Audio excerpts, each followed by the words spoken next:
Welcome back to Always Almost There, a Goose podcast by Storm Sound and Osiris Media. I'm Ryan. I'm Brian, aka Jive Goose. And I'm Neal. The four of us are here today to recap Goose's 2026 spring tour, going from Jam in the Streets all the way through Viva El Gonzo. Yes, we have a lot to cover today, but first and foremost, it's good to be back here, the three of us, doing one of these episodes. It has been quite a while since we've sat down to do one of these tour recaps because we had a 6-month gap from touring for Goose. So it's been a minute. It's been a minute. I mean, we've got a lot. Cheers. And thanks everybody for being here. You know, while people may not know, it's very happy to be here right now, and we have a lot to cover. So I think we should dive right in, unless you guys have anything top of mind that you want to talk about before we talk about the music.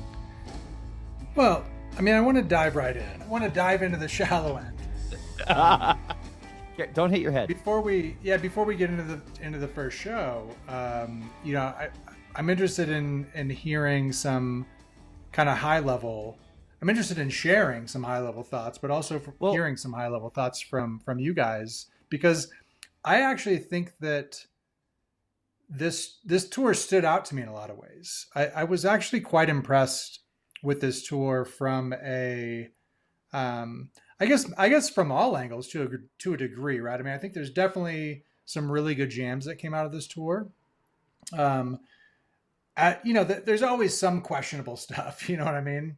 As always. Yeah. But I really liked the overall the set list construction and just kind of the general balance of how they just kind of worked through this repertoire, because the repertoire continues to grow. We've got new covers, which we'll talk about, that have carried over from Goosemas.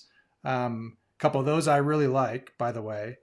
And so this has been an ongoing challenge, and I think they've always done a decent job. But the more songs you have to work with, that challenge just continues to grow. And like I said, it just stood out to me on this tour that I thought there was a lot of really good just balance across the set list construction. Mm-hmm. Well, and that's good to hear, because, everybody's heard, if you're listening to this, presumably you have heard Neal and I talk about this tour before. And if you haven't, there are day after shows from every single one of these shows that you can refer to and hear us, ramble about various things. So I'm just excited to be here today. No, I've not heard anything. I know you haven't. I know you haven't, B. But I'm saying for our listeners, hopefully they've heard that. And if they haven't, I mean, you'll hear from us today. But I'm very excited to be here today listening to Jive Goose's opinions on this spring tour, which Neal and I have mentioned on several day after shows that we don't know if the soundboards had made it up to your cave in the mountains yet. And so we're happy to know that they did. Yeah, people don't know. I have been having some Wi-Fi problems up here, though, to be honest. But we won't go. Ryan has too. That's been a theme of the day after show. Like every day after show is like a 10-second pause where I'm waiting for Ryan to say something, and then I just kind of launch into my own soliloquy about the band, which is great, actually, because I can speak uninterrupted, which is fantastic. Yeah, I was going to say, sometimes when you're expecting to hear from Ryan Storm, and then you don't, and then it's just radio silence. Is that a gift of sorts? It's weird, actually. It's a little disturbing, jarring, I guess. Discombobulating, where you're just like, wait a second, like I got that whole sentence off. But hey, listen, I'm in full agreement with you, man. I think there's a lot to be excited about. We have new songs, we have new jam vehicles, we have new arrangements. We have covers that are coming out of nowhere, thank God. So there's just big things happening.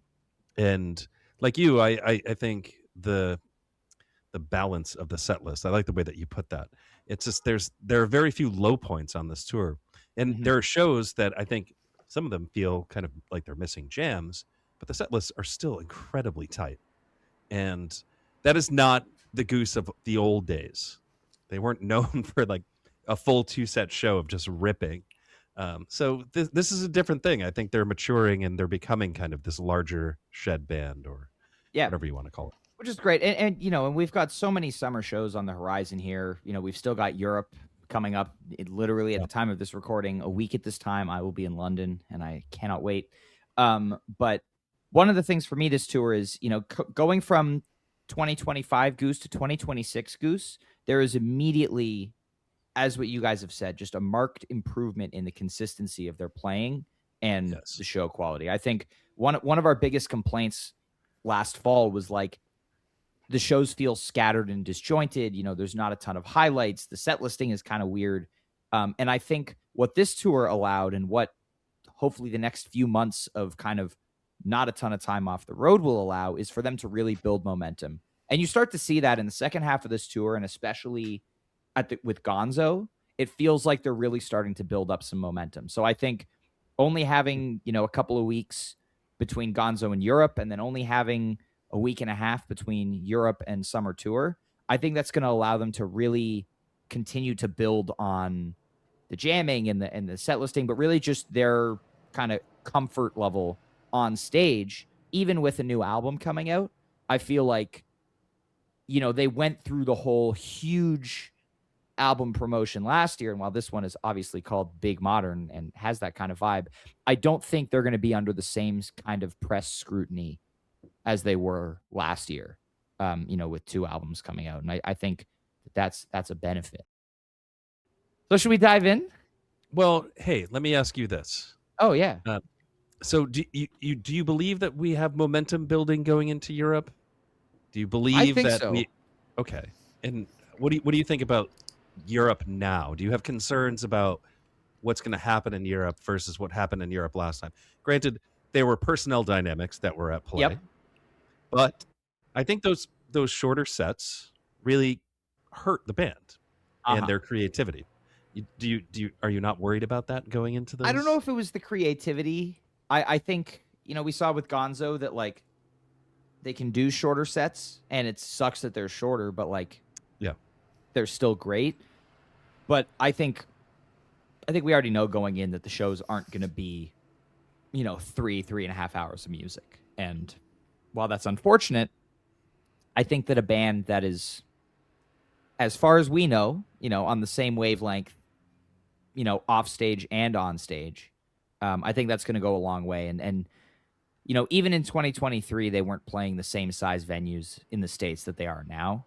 And so I think that giving them the opportunity to play, you know, 8 shows in venues ranging from mostly 1,000 to 1,500 capacity, like, I think that's going to go a long way for their comfort level. If you look at this tour, Fort Lauderdale and New Orleans, which, you know, produced some of the best shows of the run, were the 2,500 seat venues or 3,000 seat venues versus, you know, kind of some of the bigger ones. So I think I really, to tell you the honest truth, I think Europe could go one way or the other, but I have high hopes, not least because I'm traveling over there to go to all the shows, and I want them to be really good.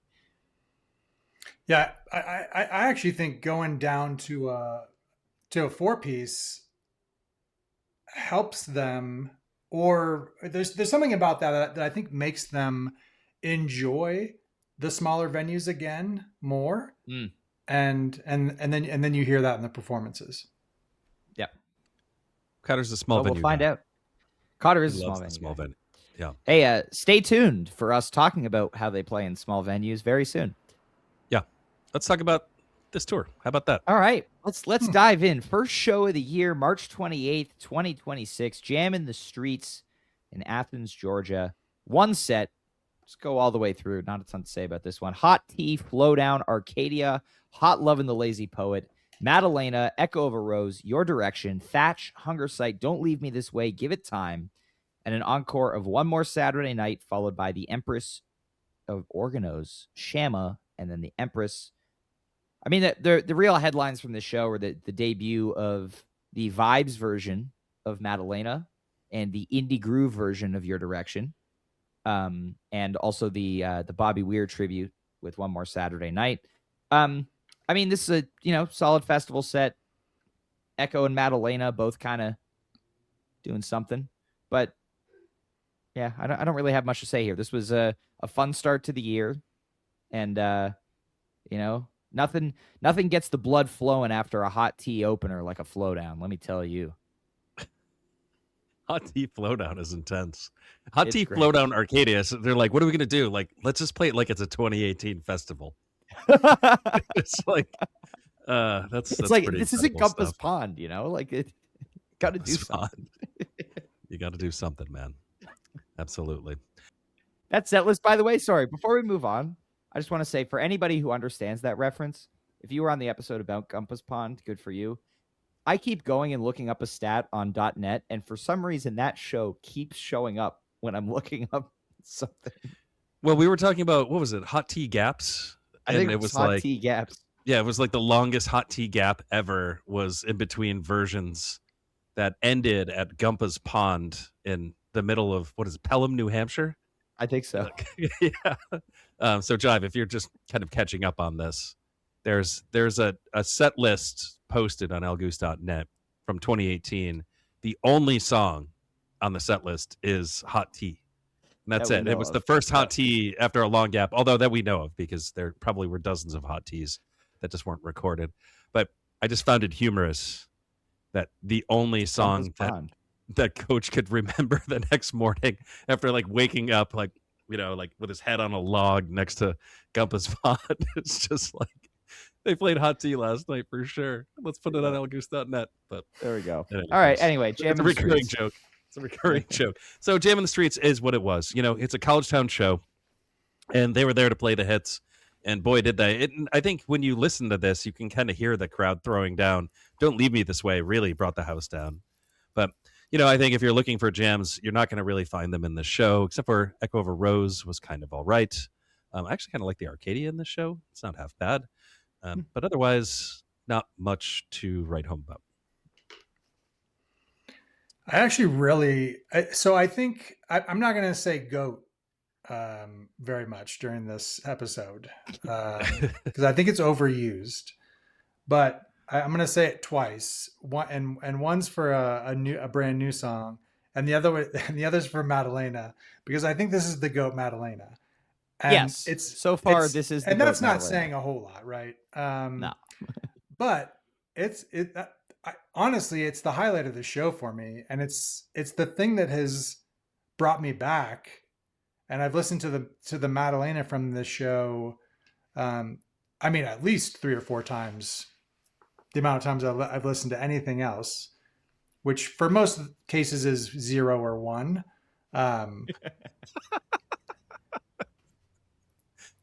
Yeah, it is pretty good. Yeah, I actually, well, now's a good time. Let's broach the subject. So, new version of Madalena, I find to be okay. I really like the album version of Madalena. I'm sad that they feel like they can't do that live. That's an assumption on my part. I don't know if they feel like that, but that's my assumption.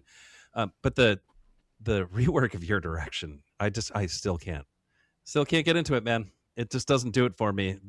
The album version is so great. I love it. It's a vibe.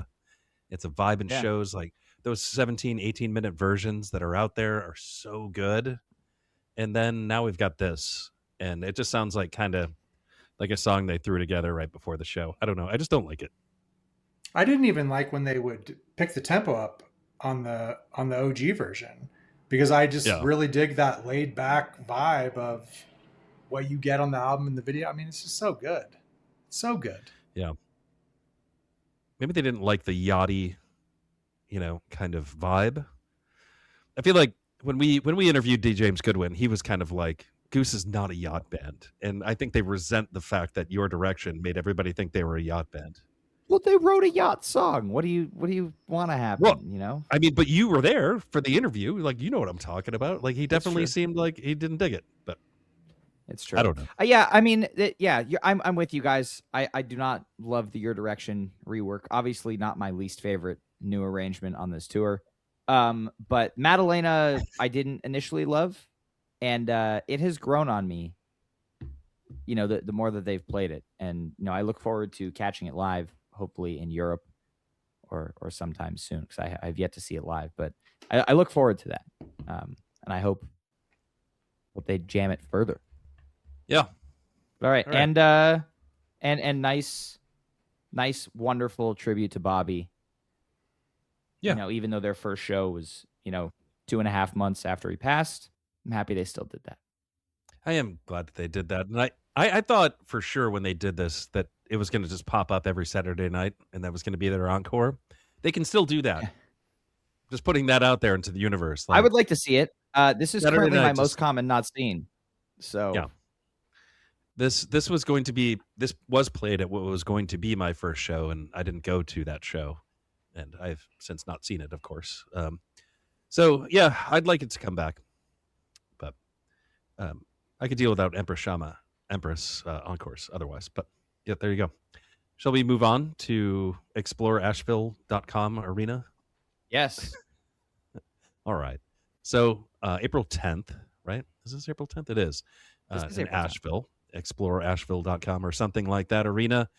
Really, speaking of balance, this is an incredibly well-balanced show with a kind of top-heavy first set that weighs in at about an hour and 39 minutes. But set one, you have Media, first time played, by the way, as Media. As Media, yep. As Media. Dustin Hoffman. All caps. All caps Media, yes. Yellow. Spirit of the Dark Horse, Rockdale, the return of One In, One Out after an incredibly long absence. You get an Atlas Dogs, So Ready, and a gorgeous 24-minute Elmeg. The Elmeg everyone's been waiting for, or at least the one that I've been waiting for. We've been waiting for it. It's just kind of like zooming out and looking at the set. I think there's a lot of great stuff happening here. And I think it is all born out of the fact that this set was as long as it was. I mean, it's 99 minutes of Goose music. And the Dustin Hoffman does the Dustin Hoffman thing. It's very thatchy, kind of reminiscent of the SPAC 23 thatch. Has a little bit of that kind of alien vibes to it. You get an extended intro Spirit of the Dark Horse with some haunting piano work from Peter, which Peter on the piano at this show, crisp everywhere. I just love Peter's piano playing throughout this whole thing. You get a fiery Rockdale, as one does. Then a 39 show gap, 1 In, 1 Out, or 38 shows, depending on whose math that you do. And it's sick. And then you have to ask yourself, why the hell was it so long in between versions? Because they changed 2 words. Yeah, right. That was the thing. It's like Peter told us in February, he was like, that's one of the ones, we're working on it. So they started playing it. It's like, all right, what's going to be different? Yeah. Nothing. Nothing was all that different. But it was great. And the jam in it was tasty for as short as it was. You get Atlas Dogs and So Ready, and then the Elmeg that closes the set. And this Elmeg is really, really good, man. I love the jam that comes in this. It's a nice major key vibe, but in a way that they don't kind of normally dig into. It's not just a classic Bliss jam. I just really like where this one goes, and I think it's super, super pretty. I do also like the arrangement of Elmeg here, the kind of faster Cotter goes apeshit on the drums version. And front to back, I love this set. I think it's a really excellent set of Goose. And after the show, I was really, really just excited about the things that they were doing. 100%. I agree with you there. I mean, Dustin has kind of settled into a really nice role on this tour. They definitely spent some time with it in the off season. You've now got that kind of intro jam built in, which we'll talk about more once we get to the St. Augustine version. But one of the things that I like about what they've done here is at the end, they've got Rick does that boo, ba, ba, ba, ba, and then they do that stop hit thing one more time on the peak. How does it go? Did my you want me to sing the melody again? you heard what I said. You know what I'm talking about. But I like that kind of stop hit thing that they've built in. I think it's a really cool conclusion. If they want to keep it in more of a formula type of jam instead of really taking it out there. And so I think that it allows for a nice conclusion, especially in this version. Nice Dark Horse. I think this set just looks really cool on paper, and for a first set of the tour where you're expecting songs like Rockdale, Atlas Dogs, and So Ready, they're interspersed among, you get your Dustin, you get your Dark Horse, 1 In, 1 Out, and then Elmeg, when you're already 80 minutes into the set and you're finishing So Ready, you throw down one of the best jams of the year so far, in my opinion. And I agree with you, Neal. I love this Elmeg arrangement. I think the build here is phenomenal. One of the key things we were talking about a lot on the day after shows is Peter's piano playing, as you mentioned, but it's so back this spring. You know, he is returned to form in a huge way. And this Elmeg is phenomenal. Love this arrangement. And this, as you said, and I just want to echo it again, this is the Elmeg that we have been waiting for a very long time. An Elmeg for the playlist. And not a and not a, not just Elmeg. You know what I mean? Yes, not a full Autumn Crossing, and not not a special show coming out, out of the gate and dropping. I would say Elmeg and Dark Horse especially completely unexpected. I doubt anyone was picking that on their fantasy. Yeah, the only thing I would say about this set is if you took out So Ready, then it's perfect balance. Like I think when you talk about the length of the set, I think maybe it was that So Ready they snuck in. Maybe not knowing where Elmeg was going. I don't know. How do you not know where Elmeg's going to go and then deliver that though? So I don't think that's an excuse. We know that when they want to cut off a set, they're perfectly capable of cutting off a set, and we'll talk about that. Which they do. We'll talk about that. But to be fair, they will also go deep and keep going if that's what they're feeling, and you have to say that's what happened here, right? So, right. But yeah, I mean the rest of this set. I mean, this is there's a few really good first sets that I just love in terms of just construction and you get the big Elmeg here, and that's the one big jam. But in a set like this, even if that Elmeg hadn't gone like extra big, this set is really, really good. So kudos for it being so well crafted, and then the exclamation point of that jam. I mean, that's good stuff. Yeah. Right. And we had talked about this a bunch, which if old Goose would have stopped at So Ready. They would have played So Ready and stopped, and that's your set one closer. Fucking old think Goose. About the set. Sorry. Yeah. I mean, that's still, by the way, that's still current Goose 9 times. It's still current Goose. But like in this particular case, they would stop at Slow Ready more often, or So Ready more often than not. And then you don't feel so great about this set. The Elmeg is the thing that makes it. So I'm glad that they took the time to add that on. Or at the end of So Ready, like, oh man, we don't have time for that Elmeg, but we've got time for a Yeti or something. Yeah, exactly. Right. That's what I'm talking about. So they took their time. They could have stopped at an hour and 14 minutes or hour and 15 minutes and walked away having played So Ready. And so that's what I like about this. Like, this is the stuff we complain about. They go and do it. We got to be excited about it. And probably no coincidence. Yeah. I mean, this is the first proper 2-set show. So, of the year. I mean, these guys were in no hurry probably to hit set break. They probably were and they weren't. They were probably excited for a set break. You know what I mean? But they were also probably pretty psyched to just let it rip, knowing they had 2 full sets to play. Yeah. Well, speaking of 2 full sets. Yeah, allow me to segue us into the second set. But thank you, Ryan. So second set, you get a Big Modern, Animal, Good to Be, Pancakes, and Arise, which is really, really exciting. I don't know the gap on that. I didn't write it in my notes. 89. It's a long one. 89 shows. That's a ton. So 88 shows and an encore of Don't Do It. I actually love the juxtaposition there of like, dude, like we're gonna drop in a Rise on you guys to close out the set, which I actually do think it works really well closing the set. And then they come back for the encore, and it's like, what are they gonna do? I mean, they just played this excellent set. We got 5 minutes until curfew. Yeah. Boom! Don't do it. Like, just like take that. But in any case, this is front to back, really, really good show. I like the Big Modern is Big Modern. It finds a groove, stays in that groove. It is good. It rips. It ends. Then you get an Animal, and the Animal is typically Animal. Then it's not. Then it's totally unhinged and scary and chaotic, which I think worked really, really well here, just for a minute. And then you get Good to Be. It's the first live playing of Good to Be. It is, isn't it? Yeah. And you get an absolutely beautiful jam inside of this thing. And then we're like, oh, it's confirmed. this thing like that we thought was going to be a jam vehicle actually is a jam vehicle, but only about 17 minutes and change. We didn't know what was coming. So good stuff all around. Pancakes was hot. I don't know, not much to say there. Cotter does the Cotter thing on Pancakes. And then Arise is always gorgeous, as I said.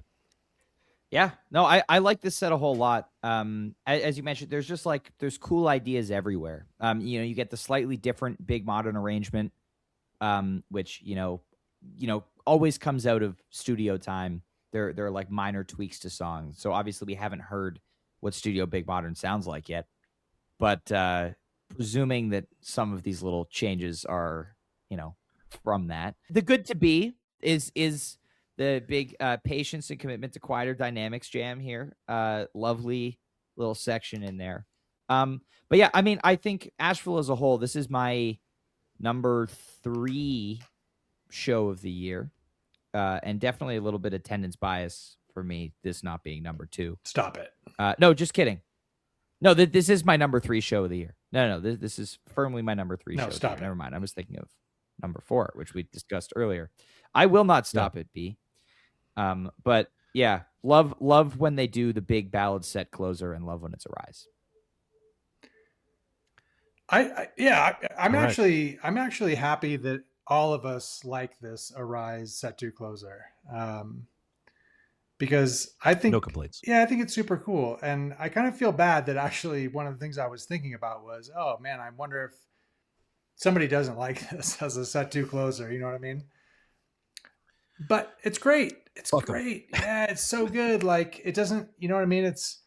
I just think that this is such a powerful ballad. Like the gap is shocking to me. I mean, it's truly shocking. And but that's some of the balance I was talking about though, right? Is a lot of this shit came off the shelf and we got One In, One Out and Arise in this show, both on just unforgivable gaps.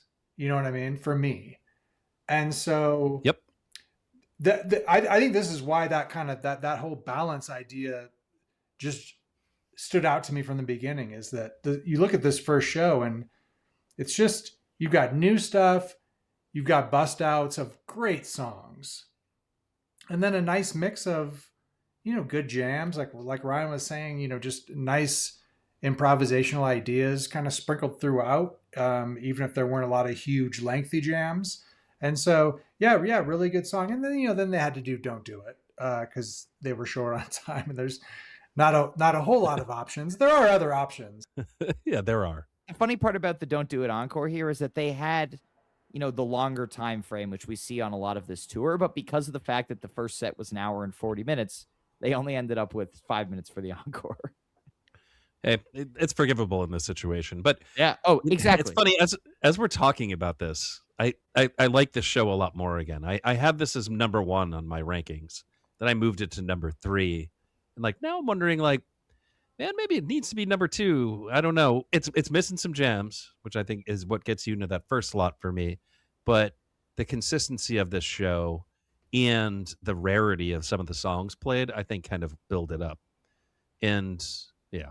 It's a good show. It's a really, really. It's not top 3 for me, but it's probably 4. Huh? Yeah. Well, there you go. Well, I'm sure you have weird opinions. Thank you. Is this next show that you're about to tell us about in your top 3, B?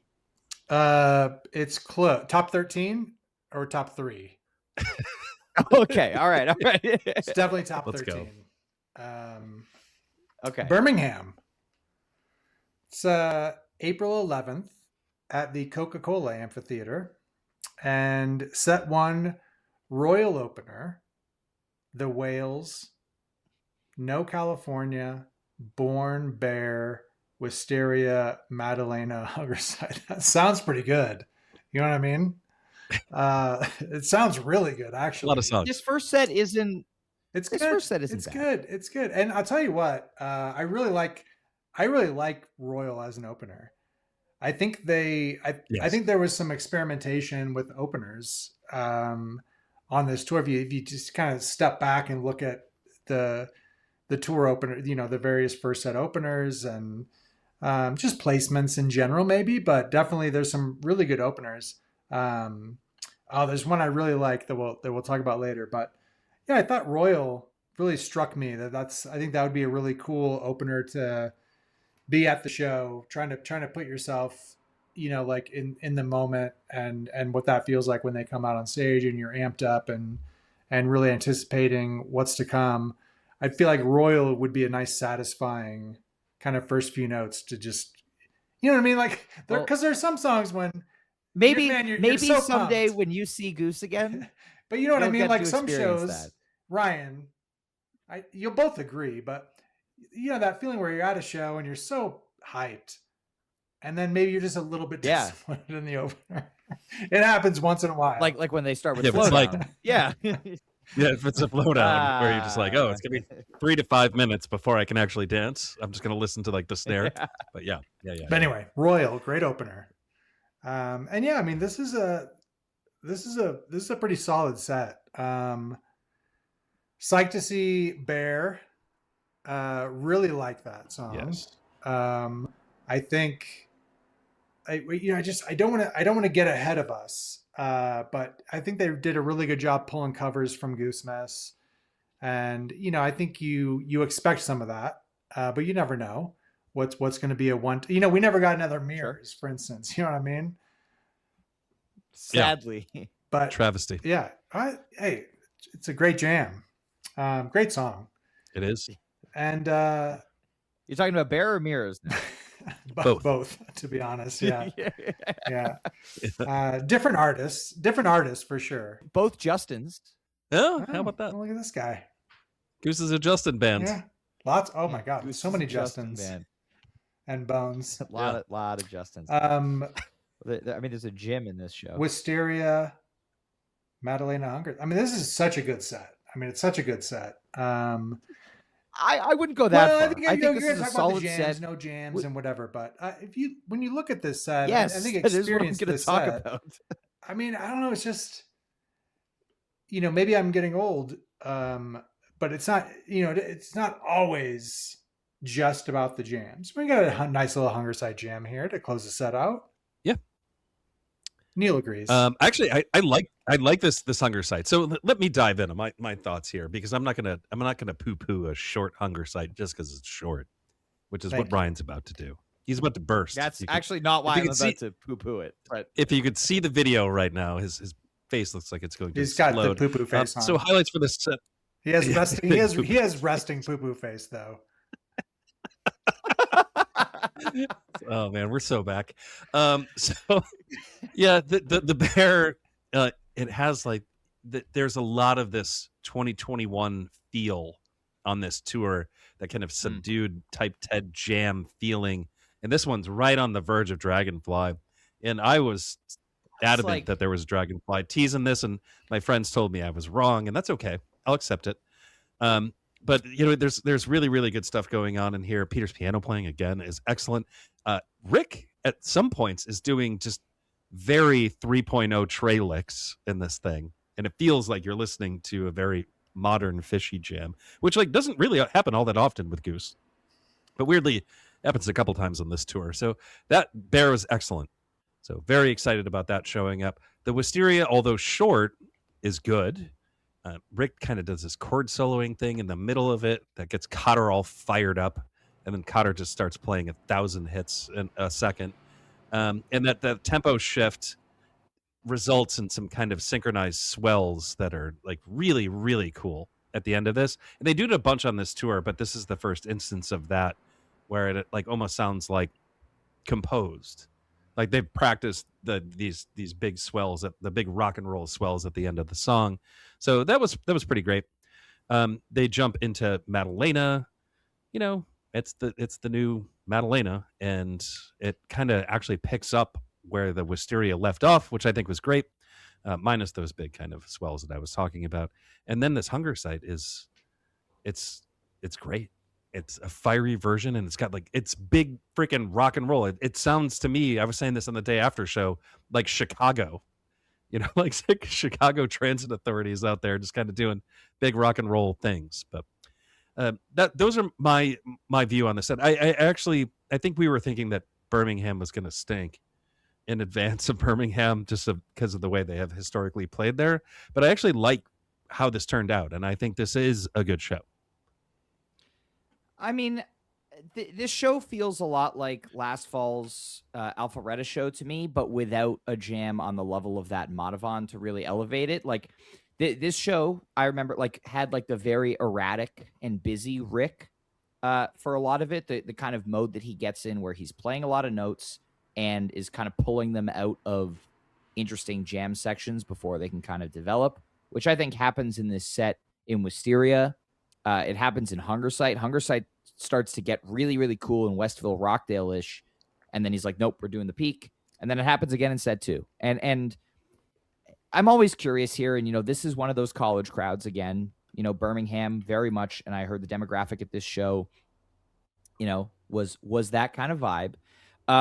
But I'm curious, what kind of headspace causes that or what kind of factors play into that, because it's a very specific type of show that does happen from time to time. Doesn't happen very often on this tour, but it does happen in Birmingham here. So I'm not the biggest fan of this show, but I do like seeing No California pop up, echoing what you guys said before. Love to see Bear come back, and I'm happy that we've seen it twice already, hoping that it continues to blossom as a jam vehicle because it's got lots of potential here.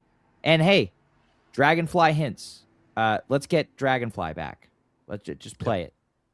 You can do it. So yeah, I mean, let's roll into set 2. But I got, you still get, you do get, in set 2 we're gonna get a couple 20-minute jams, and in set 1, we got the nice Hunger Sight, and then we also got a Wisteria and a Bear that had that's a lengthy jam. Bear's not a long song, so a 14.5-minute Bear. That's an 18-minute, insert some other songs, right? So, or a 24-minute Arrow, yes. Yeah. So yeah. So there are jams here, and I gotta say, it's just. Let me get into set 2 first, because this is where I'm heading. So set 2 is Arrow, State of the Art, Madhavan, Jedstone, Dripfield, Encore, Give It Time. So that's hot stuff. Like I kind of feel like on paper, hold on a second though. I was just gonna say I kind of feel like one more really good jam, and then all of a sudden this show jumps to near the top of the list. You know what I mean? It's the set list construction is so good that I think it's really harsh to knock it down so many pegs, because it's that there's not a top 5 jam. I don't know, is there a top 10 jam? I think there's a top 10 jam. No. Depends. Right? Depends on who you ask. Yeah. So anyway, so listen, my point is that I think I'm really happy attending a show like this, versus a show where I get, in my opinion, some questionable set list calls, but maybe one or two really nice jams that maybe make up for that, right? I don't know. I think if you kind of try to level those out to something that's really close to being equal, I'm gonna lean a show like this, because I just think being able to see all these phenomenal songs weave together like this into a full show. I think that's good stuff. I think it's really good. Now, it's not it's not the top of my list of shows, but I think from an attendance perspective, it's top 13. It's definitely top 13. I bet the people at this show were largely ecstatic walking out and super happy, doing some Goose chants and shit on the way out, probably. Yeah. Keg stands, climbing some light poles, tearing the goalposts down. Things that people do. Yeah. It's good stuff. Alabama shit. Yeah. Oh boy. No, this set is fine. Yeah. I think that there's a promising jam in Arrow that gets ripcorded. The Madhavan does the dark into light soaring peak thing that, is pretty standard for Madhavan these days. And it does it very well, but like that kind of formula is not hitting the way it did a year or a year and a half ago, to me at least. And then you get a 9-minute drip field, which is always kind of a drag. That is a drag. Like that's a real kick in the pants. Walk off after Jedstone and just play a 20-minute drip field, or non-core and play a 20-minute drip field. But like, we don't need a 9-minute drip field, man. It's a good song. Yeah, man. I do have to say that you tend to be reductive in situations about jams, in situations where you don't necessarily love the show. No, never. So, yeah. And in this case, I think you're wrong. I think the show actually does come off pretty good. I agree with your point about this is a formula that they use in certain types of shows. Larger sheds, college towns. They do it a bunch on this tour. And it sometimes hits and sometimes doesn't. I think this is an example of where it hits. This is a front-to-back really, really good show. The jams aren't really exploratory, but the jams that they do in the show aren't half bad. The Madhavan is not bad. I think it's good. I didn't say it was bad. Is it great? Is it an all-timer? No. I mean, you inferred that it's it was a very good Madhavan. Or pretty good Madhavan. Fine. The Arrow is also quite good. I don't know if it is destroyed by the ripcord, like you put it, but I mean, it's all right. I do like the flow of this set. And by the way, the state of the art in this show is completely audibled, which holy shit. Audible that song all the time. I love that. It was not on the written set list, so maybe it wasn't fully audible, but we can assume that it was. But Arrow, State of the Art, Madhavan, Jedstone, Dripfield, that is a lot of great songs back to back to back to back to back. And then Give It Time Encore, not half bad.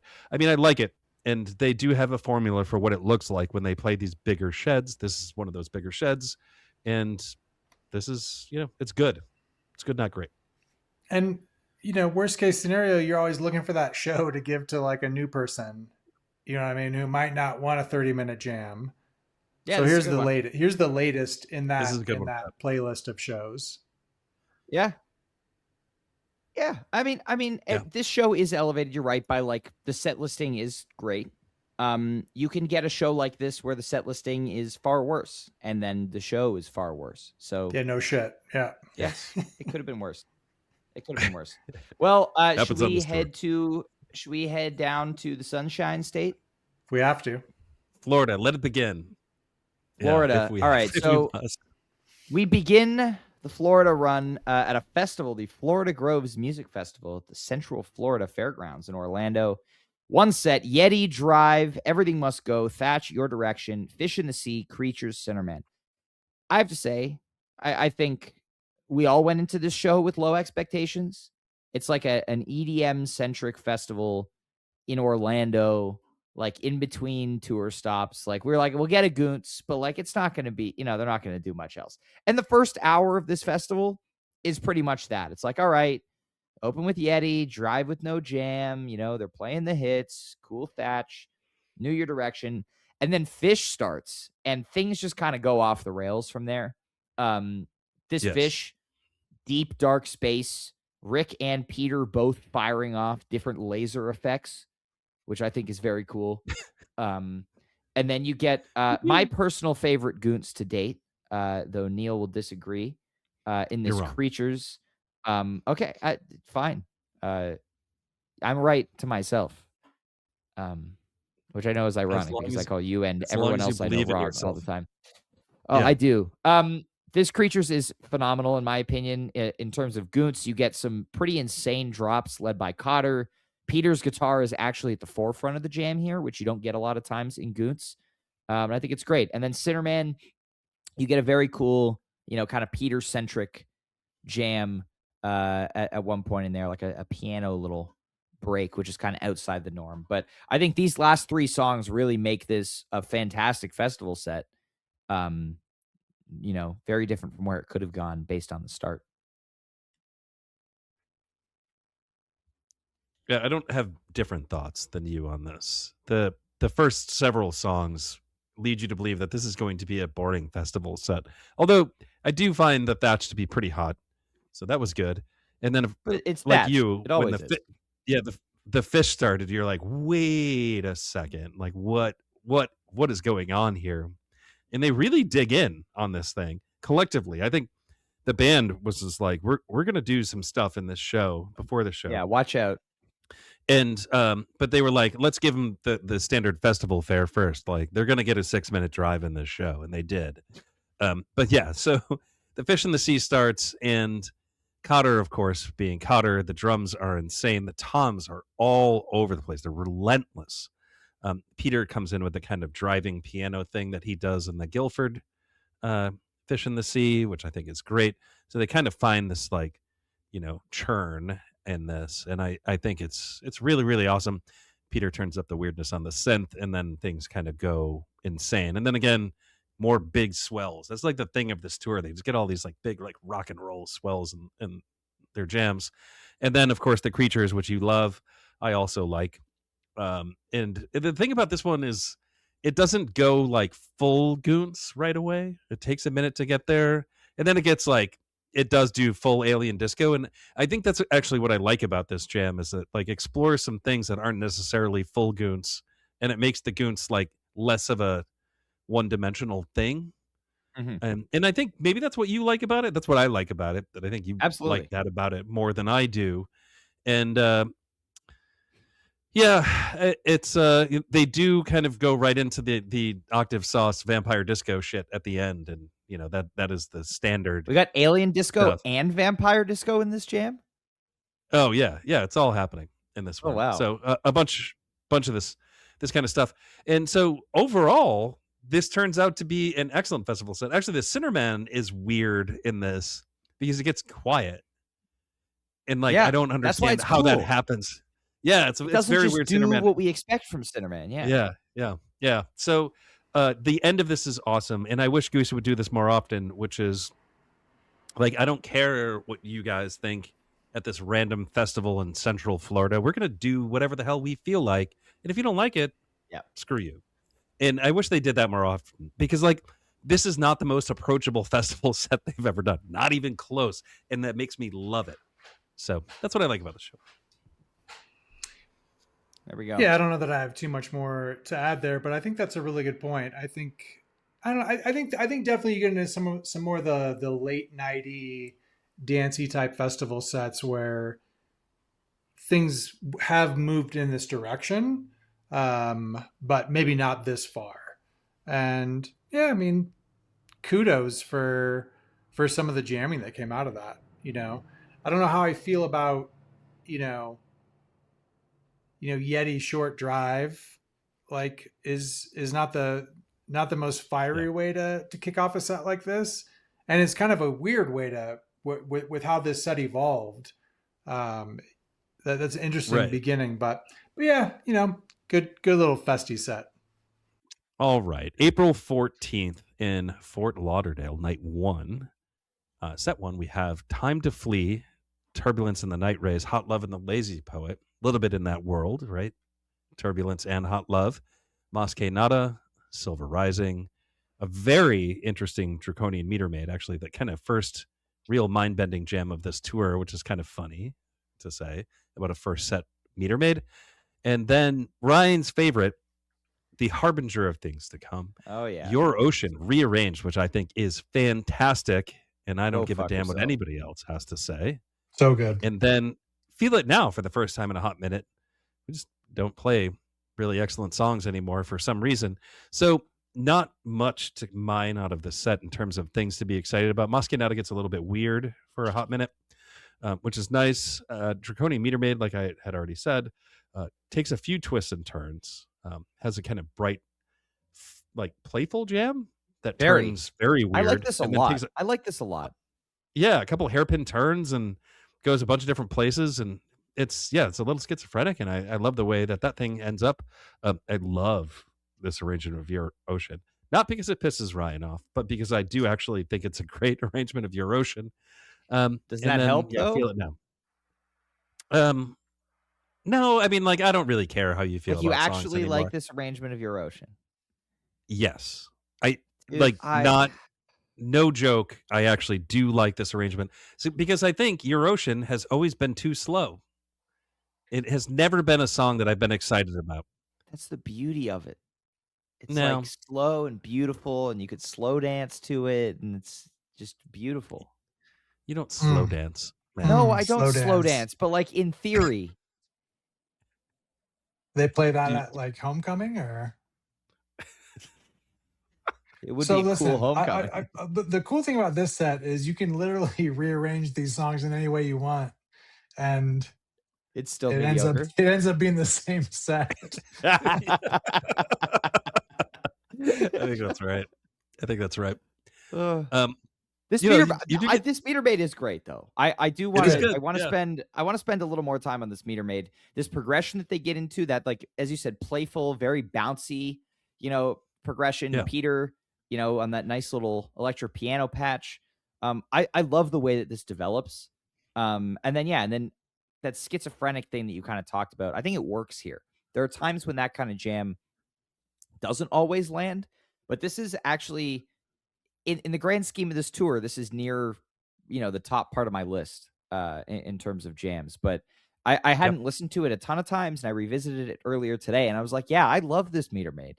Like, this is great. Yep. Yeah. And we all know my thoughts on the Your Ocean. I don't need to go into it again, but the hashtag Not My Ocean movement continues. I'm probably somewhere in between you guys on that. It's fair. Cool. Yeah. Okay. Let's dive into set 2, because I don't want to talk anymore about Your Ocean.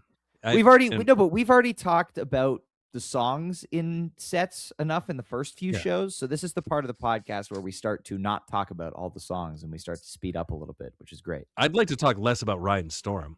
I like the rest of Goose fandom. I want to hear less about Ryan Storm. So are we skipping the next show?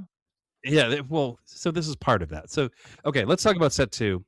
You get a hot, like incredibly hot Echo of the Rose, which everybody knows I love. And this is great version of the song. Please Forgive Me. For the rest of this set. And a lot of the first set. And for is that the parentheses of that? It's a new song. It's called Please Forgive Me, parentheses, for the rest of this. For the rest of the set. Usually it's after they've just played a whole mess of songs. Which they did in the first set. Yeah. So, okay. So then you get Interlude 2, which is the finest of lutes. Jive 1.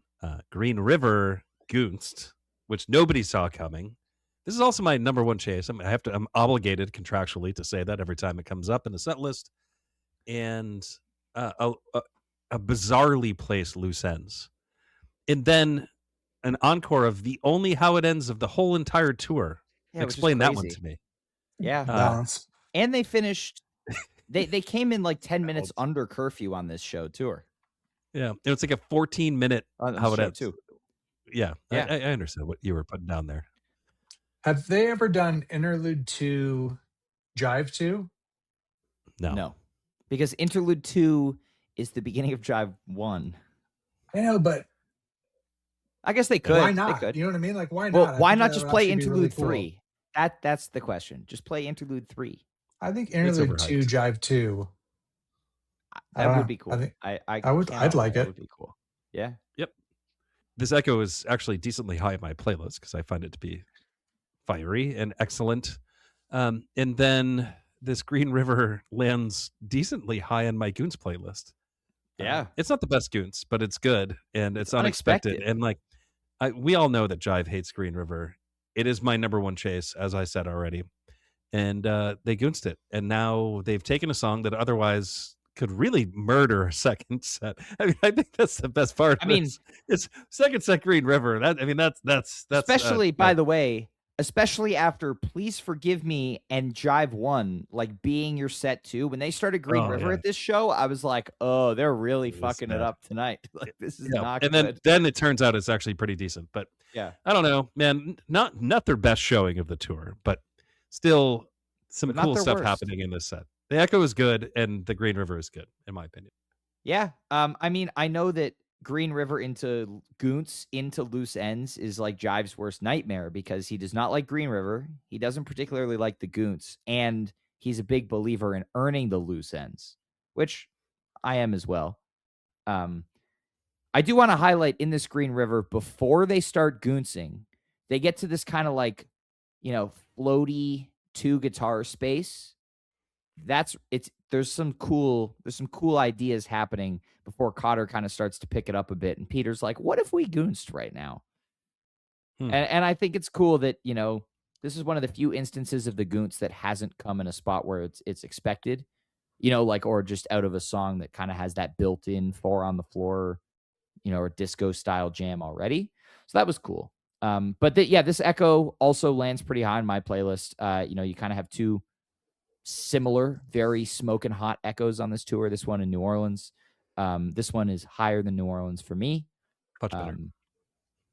Huge fan. And just, I would like to shout out a friend of the pod, Josh Turn Clouds, who around 1 minute into this Echo jam, when like Peter was still soloing, he turned to me and he goes, the Fort Lauderdale Echo. And I was like, they've done nothing. Like, this is going to be 7 minutes long. Like, what are you talking about? And then, I was wrong. So shout out. Shout out. Any more thoughts, B? Well, listen, some of these covers I do like. I think there's some covers that you joke that I don't like, that I actually do like. Which ones? Name one. But Green River's not that one. Yep. And so I mean, the Green River, the Goons, and the loose ends there was a little bit weird for me. So it is what it is. This is just one of those shows. But they did 2 nights here, so. Well, the other night's better. Is it? It's better. In my opinion.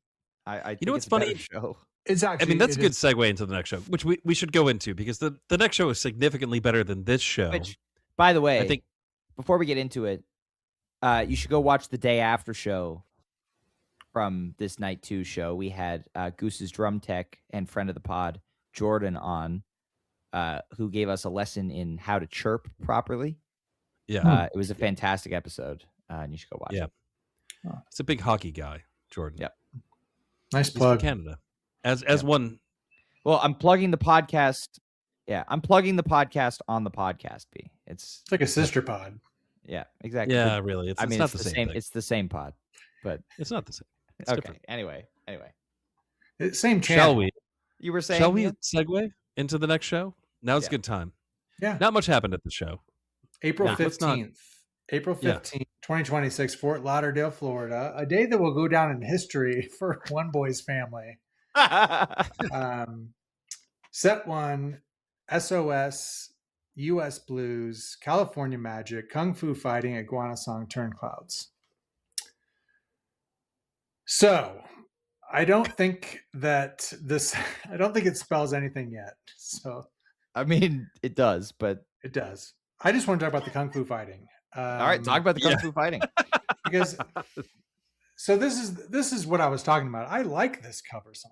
I think this is not a cover song from an overplayed cover from 2018, 2019. You know what I mean? It's no hot is what you're saying. Exactly. Yeah. Yeah. This is good stuff. And you guys probably talked about this, I'm sure, but I haven't yet. I really love the way they go in to this song. It's such a creative, just really cool ambient, way to ease into it. I really liked that. And it's a fun song. That would have been a great way to open the show, actually. Whenever I listen to this, I think, wow, that actually would have been a really cool opener. But and then jam-wise, this is, in my opinion, this is the most Ted Tapesy kind of jam that we get from this tour, and maybe that we've gotten in a bit, Mm-hmm.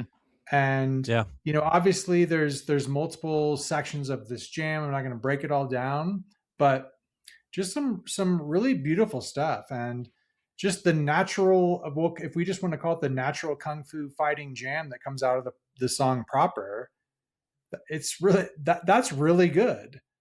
So yeah, even the right type there, 1 part. yeah, It's sick. It's even great. right So there, Yeah. right there, Yeah. that was an incredible jam. And then and then the whole ladder piece was just beautiful stuff. And yeah, so like we touched on this earlier, this is still my jam of the year. And yeah, and then just kind of back to the balance stuff, nice to see Iguana Song. I kind of feel like maybe this is not as in the rotation as I would like it to be. I think this was the only one of the tour. Yep. And so yeah, and then Turn Cloud Set Closer. I know they had an agenda, and so I don't know. Maybe I could think of another T song that might have worked better, but would have been better. Well, that's one. They were holding that. They were keeping that in the back. What would you have played for a T song here?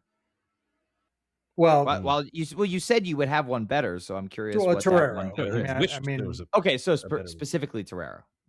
Yeah, that's what comes to mind for me. I think I do want to highlight the bust out status of the two covers in this set, which we haven't talked about yet. U.S. Blues played for the first time since Asbury Park, July 4th, 2023, 179 shows, and Kung Fu Fighting, huge bust out, 7 years. Last played March 1st, 2019 at Viva's in Connecticut, 474 shows, which I don't have an all-time. And that wasn't even like a proper Goose show. What do you mean? That 3/119 show. It wasn't? No, that was like a party show. It's still a Goose show. It was just, I know, but you know what I mean? It was just a party show. Oh, I mean, listen, they played Kung Fu Fighting. They played Kylie. They debuted Slow Ready, Mustang Sally, Peaches. Yeah. You get your Yeti Kicks Yeti. Doobie Song Closer. Oh, that show's got it all for 2019. Oh, is that like the debut of Doobie Song, that show? I think it is. Is it? Oh, yes, I think it is. Slow Ready and Doobie debuted at this show. Holy shit. Yeah. That's crazy. Hey man, it's Kung Fu Fighting's sick. So anyway, and this version is sick. Yes. So, and any show that starts off with a blazing hot 25-minute SOS is great. Well, that's the thing this tour, which is you get actually bigger and bigger SOSs as it goes on. This is the biggest SOS to date. They beat it. Actually. Oh, to date. Nola had not yet been played, Ryan. Okay, for fuck's sake. All right. Jesus. That's my whole point that I'm trying to make here. I'll pull this car over, you two. And they get progressively larger as this tour goes on. This is the biggest one to date. Eventually, it gets even bigger. So thanks, Ryan, for pointing that out. But yes, and then U.S. Blues rips in this show. And Jive, like, you'll vibe with this. I was conditioned to not like U.S. Blues as a young Grateful Dead fan in the 1990s. They used to call it the U.S. Snooze. It was the boring encore, that and Liberty, for the ones that everybody hated in the 90s. Like you did not want either of those. I like patriotic. I still like Liberty. Yeah, I think it's good. You would like Liberty. Freedom. It's actually I think it is good. In any case, U.S. Blues like conditioned to hate the song, and I love it in this show, and like I wish they played it more often.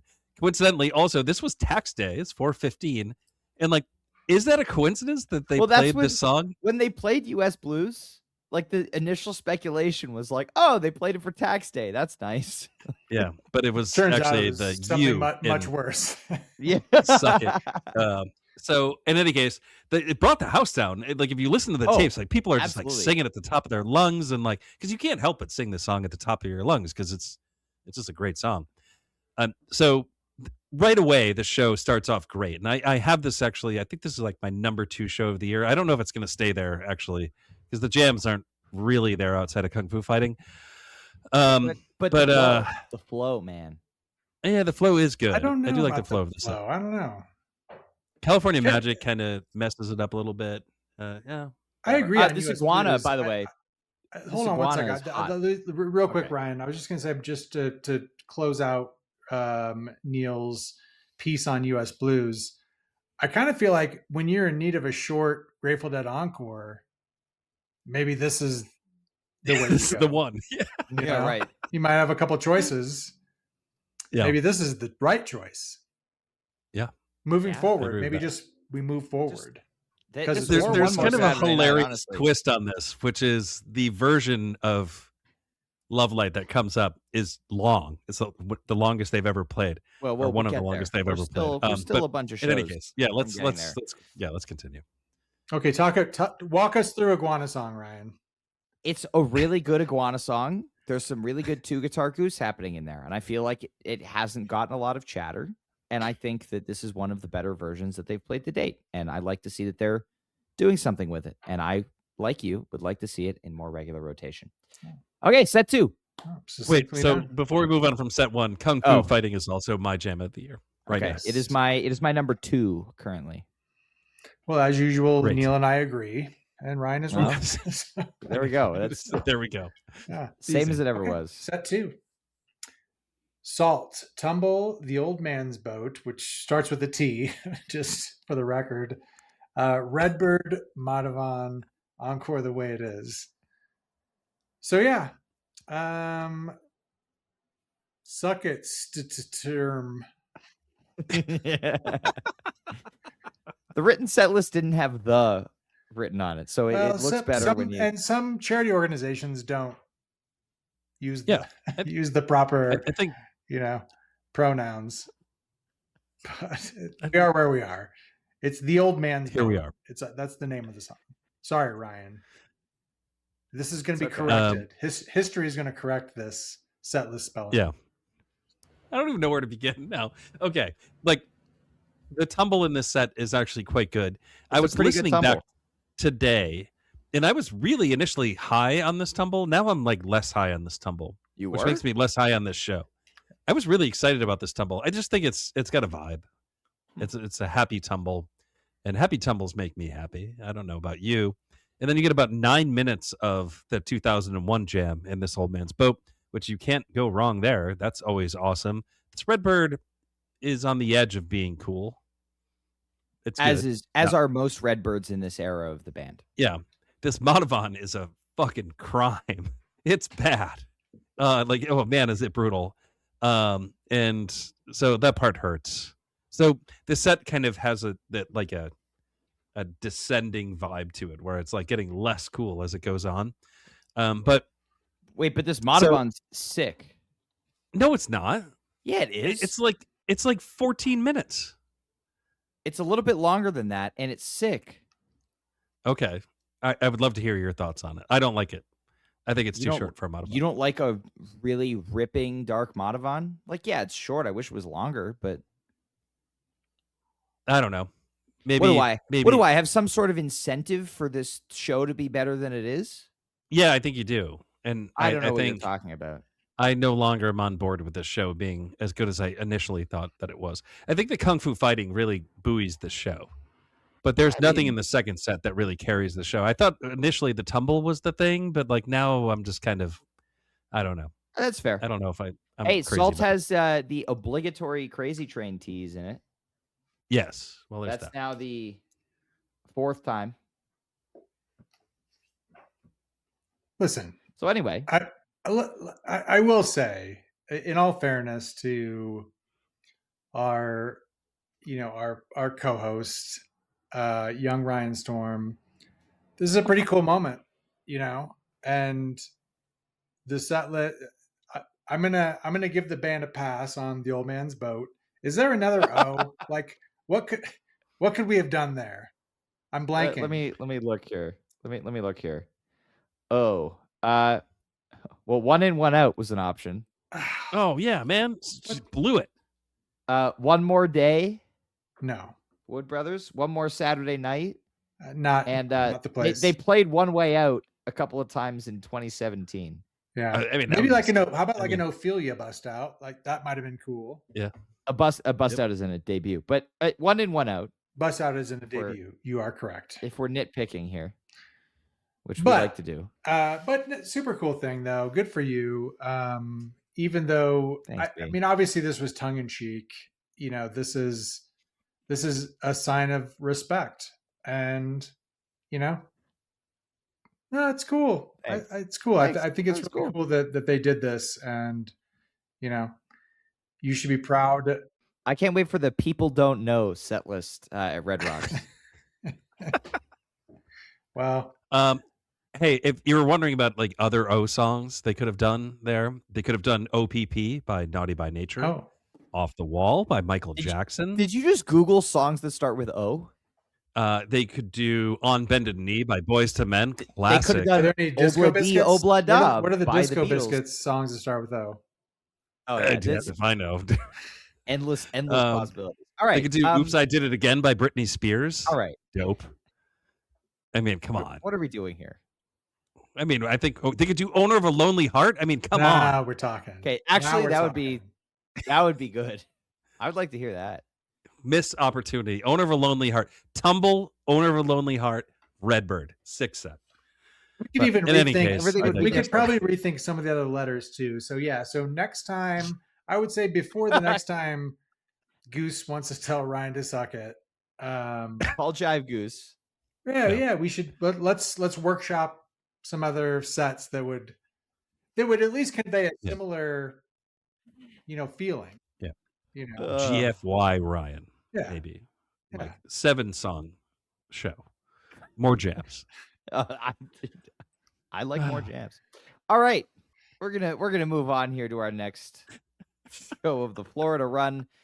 Clearwater at the Bay Care Sound on April 17th. So it was a long Florida run, by the way. Sorry. Oh, yeah. Lot of shows in Florida. They were there for a while. Big Modern opener into I'm Writing a Novel, Mr. Action, Elizabeth, Seekers, Peach, and Give It Time. Not a ton to talk about in this set. I'll pass. At all, really. Yeah. I mean, this show, I kept forgetting that this show even happened, and I apologize to everybody that was at Clearwater and loved it, but like a couple of days ago, I was like, all right, what do I still need to review? And I was like looking at my list, and like, the In Your Eyes was towards the bottom, and I was like, oh yeah, that's a show. What did they even play at that show? And then I looked at the set list, and I was like, oh yeah, that's why I don't remember that show, which is, this first set is a first set, and they played Seekers in it. They played Liz, which is, relatively rare now. But Big Modern opener is always cool. I just wish they had done this one for, a little longer. I don't really have thoughts on this. I don't have thoughts either. I mean, Big Modern opener is great. This is a 15-minute Big Modern, which it might be the shortest version ever. No, it is not. Really? What's the shortest version ever, Ryan? Shortest version ever is Charleston Goosemas, actually 14 minutes. It is 34 seconds shorter than this one, and that one includes the ending. How about that? Well, in any case, it's short. Otherwise, not much to write home about in this set. I mean, Peach, that's cool. I'm coming around on Peach, but I'm coming around on it after the next version they play. Right. So I think earlier I was saying, you get that pre-show vibe, and when they hit that opener that you want, you're like, oh yeah, here we go. Yeah. So but they don't. If they don't, then you're a little bit like, oh, but maybe song 2, Redemption comes. This is kind of the opposite of that. This is where like, oh man, you're getting ready for the show, Big Modern opener. You're like, oh shit. Like, yeah, let's fucking we go. are in for it tonight. But then like set 1 progresses and you're like, well, wait a second. What are we doing? This isn't what I thought it was going to be. Yep. Okay, set 2. Sorry. Yeah. Set 2. Well, this set is better than the first. We get Hunger Sight, insane segue into Rockdale. Slow Ready, In Your Eyes, and Thatch with an Arcadia encore. I mean, this set is good. This set doesn't have any crazy jams in it. I think In Your Eyes does the thing that In Your Eyes does a lot when they play it, which is kind of hang out and do this slow build groove, which also we're seeing a lot on this tour. I mean, Hunger Sight, the segue into Rockdale is the real star here. Slow Ready gets a little bit of extra Goose flavor. And I will say this Thatch, I forgot about this Thatch. And I was looking at the tour highlights playlist that I had put together and, for Nugs today because I was like, what's stuff that's not on my Jam of the Year playlist that I should listen to before we record this episode? And I was like, oh, this Thatch, it's like 18 minutes, like including the encore break. But I was like, maybe I should give this a spin. And I kind of did a double take when they went into that like kind of evil shreddy section. I was like, oh, like this Thatch is hot.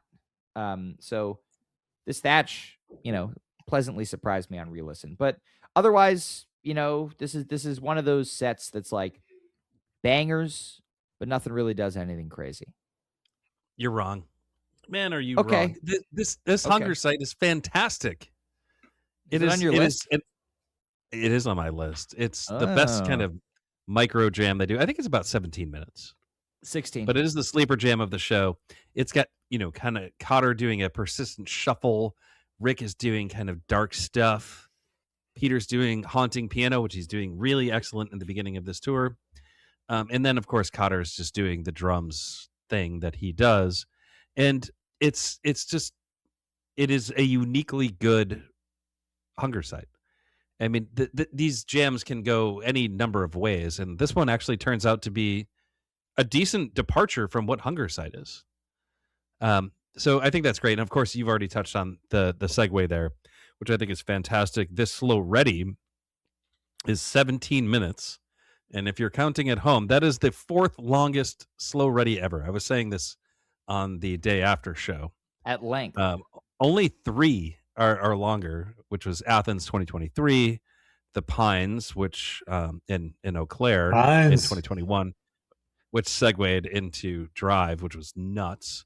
And then the Fillmore in Charlotte, which in 2022, which segued into Hot Tea, also nuts. But I just like these expanded Slow Readies, which there's another one after this one, which I like even more. It does something a little bit different. But this is good. I don't know. I wouldn't call this Goons, by the way. You said this was Goonsy. I don't think it is. I said a little Goonsy flavor. Yeah. Okay. Fine. I mean, I guess you can say that. But it's all right. It's cool. In Your Eyes, this is one of the longest versions they've ever played, and it's also one of the least exciting versions they've ever played somehow. You and I think when we were talking about it the day after show, we agreed Peter's Rhodes work in the beginning of this jam was really cool, and then it just kind of loses its way, and then just ends up being about 22 minutes. A little. Yeah, nothing crazy. I don't recall the Thatch being all that great, but the encore is cool.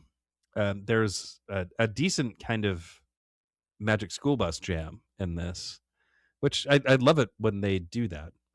I mean, there's a handful over the years. Of course, I'm reminded of the Montana show at Pine Creek, where they did the Drive with the Drive, right? That they did Wisteria. Magic School Bus jam. Wisteria. Oh, Wisteria. That's right. Wisteria. So I love neat little throwback jam there. So like this Arcadia should get a little more hype. It's got a full on Magic School Bus jam to it, but otherwise, this is an okay show. The second set really carries this show. So. Yeah, I mean, I agree with both of you guys on different points. The segue. Wow, so diplomatic of you. I mean, that segue is sick. I mean, it's so good. Yeah, it's just very patient and clean, almost rehearsed. Yeah. No, it's really good. Yeah, just now. I don't think the Thatch. I'm with you on the Thatch, Neal. It's good, but yeah, not the fiery version that Ryan portrays. And then In Your Eyes, it just kind of goes a little bit. I don't know. Doesn't do a whole lot. I kind of feel like they force In Your Eyes. They forced it into this jam vehicle almost every time, and I don't know that it needs to be that because I'm sure.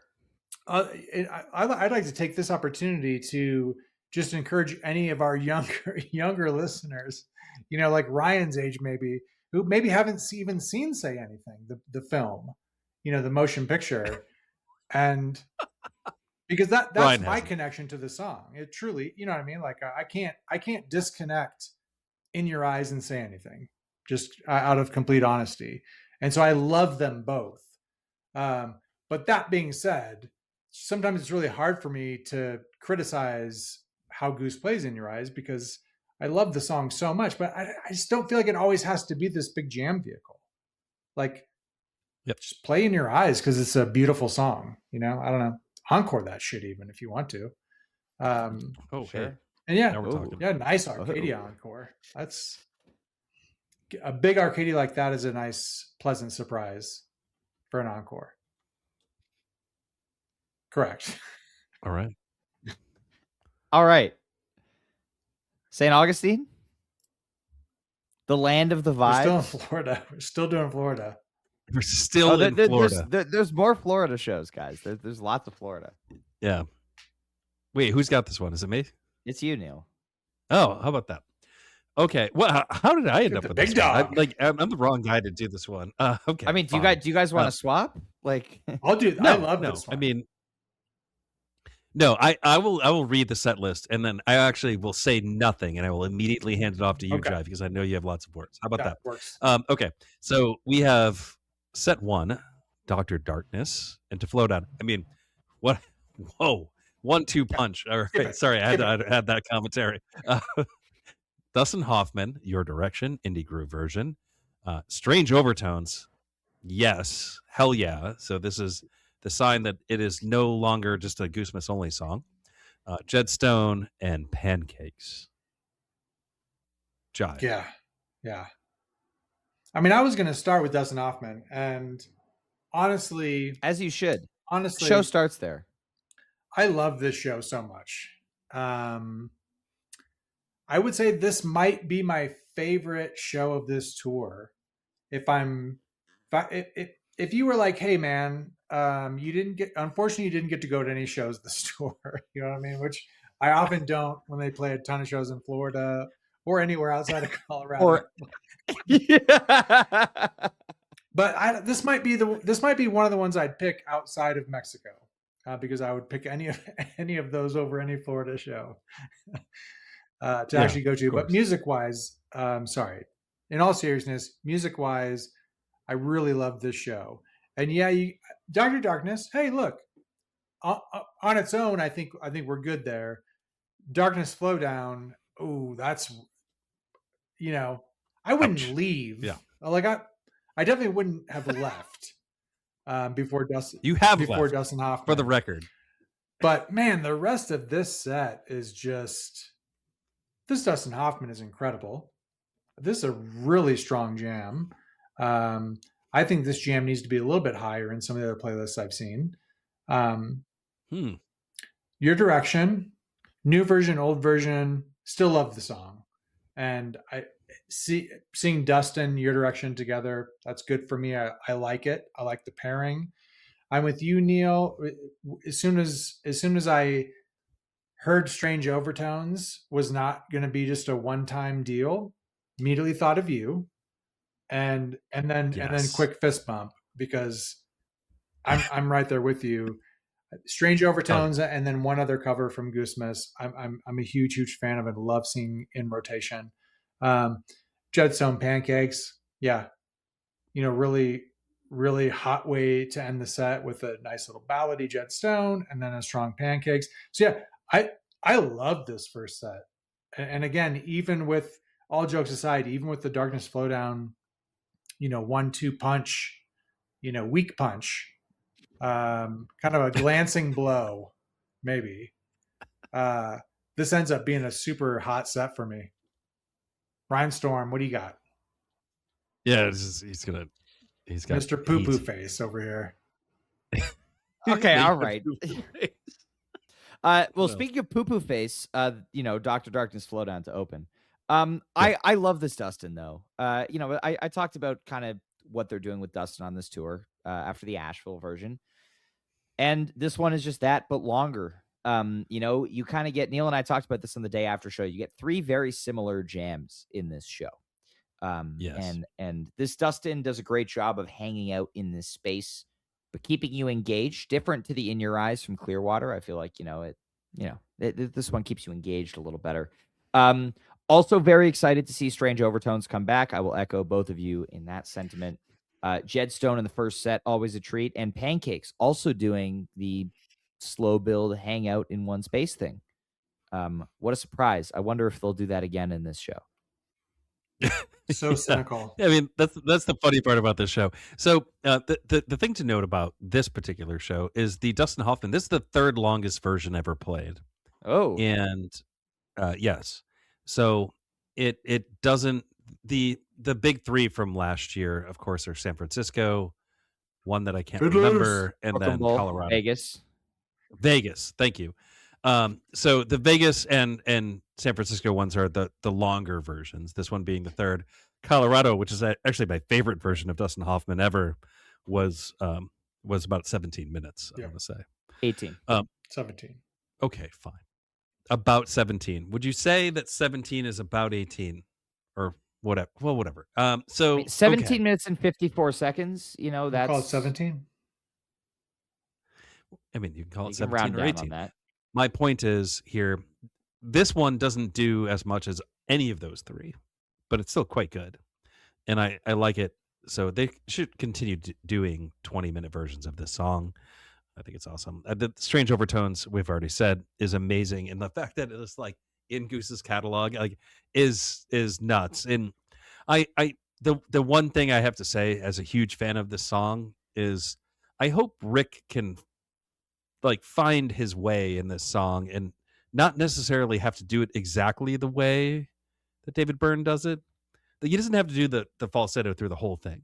He doesn't have to, because his voice is good enough to kind of stay like one octave lower and just kind of just do the thing.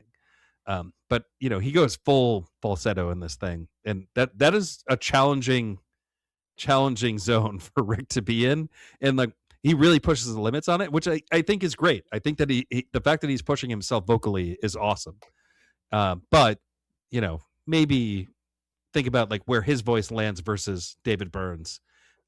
Also makes you appreciate just how good David Byrne sings falsetto. It's crazy how not awkward it is.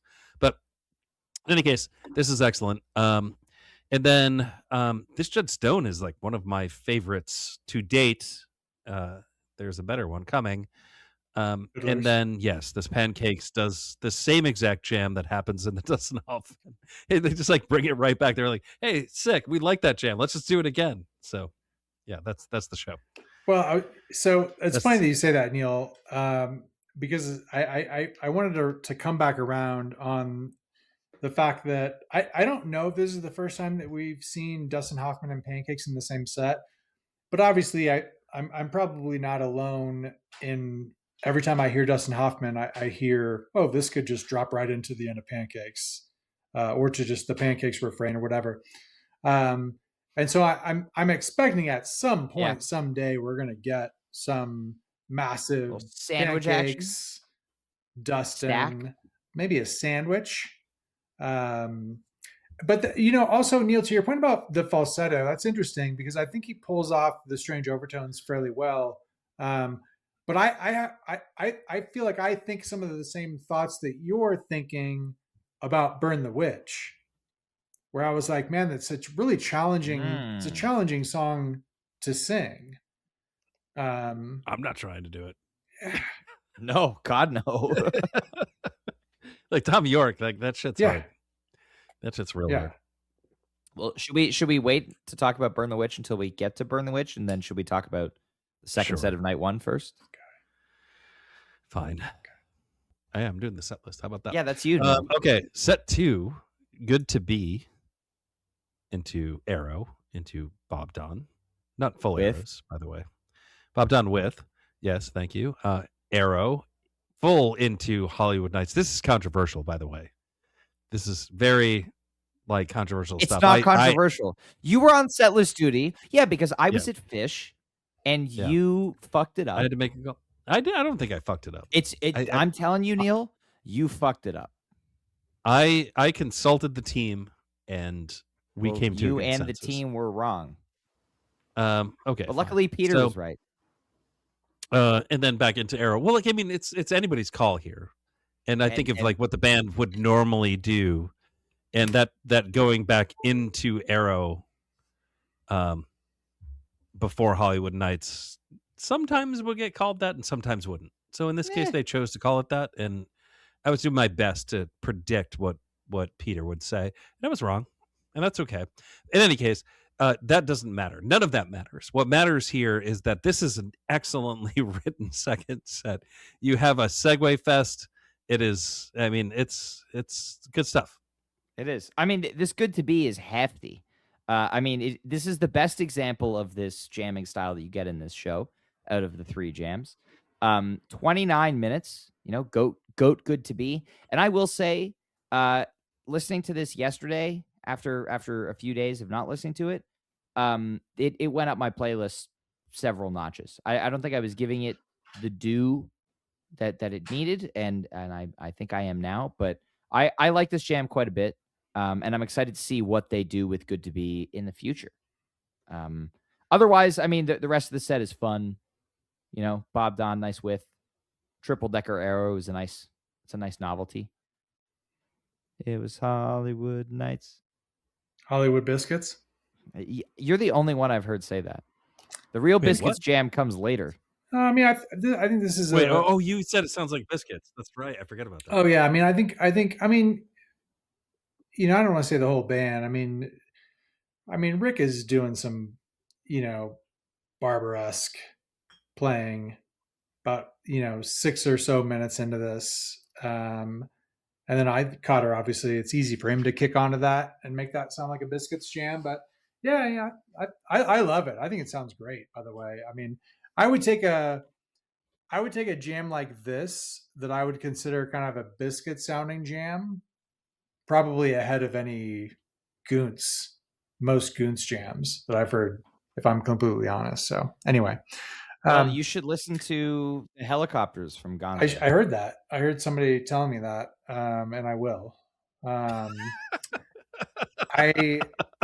really like this Good to Be, and I know it's moving up your list probably mostly because of the Cap Rosewood vibes that kind of emanate from this, and which is why I love it so much, because one great jam deserves a comparison jam.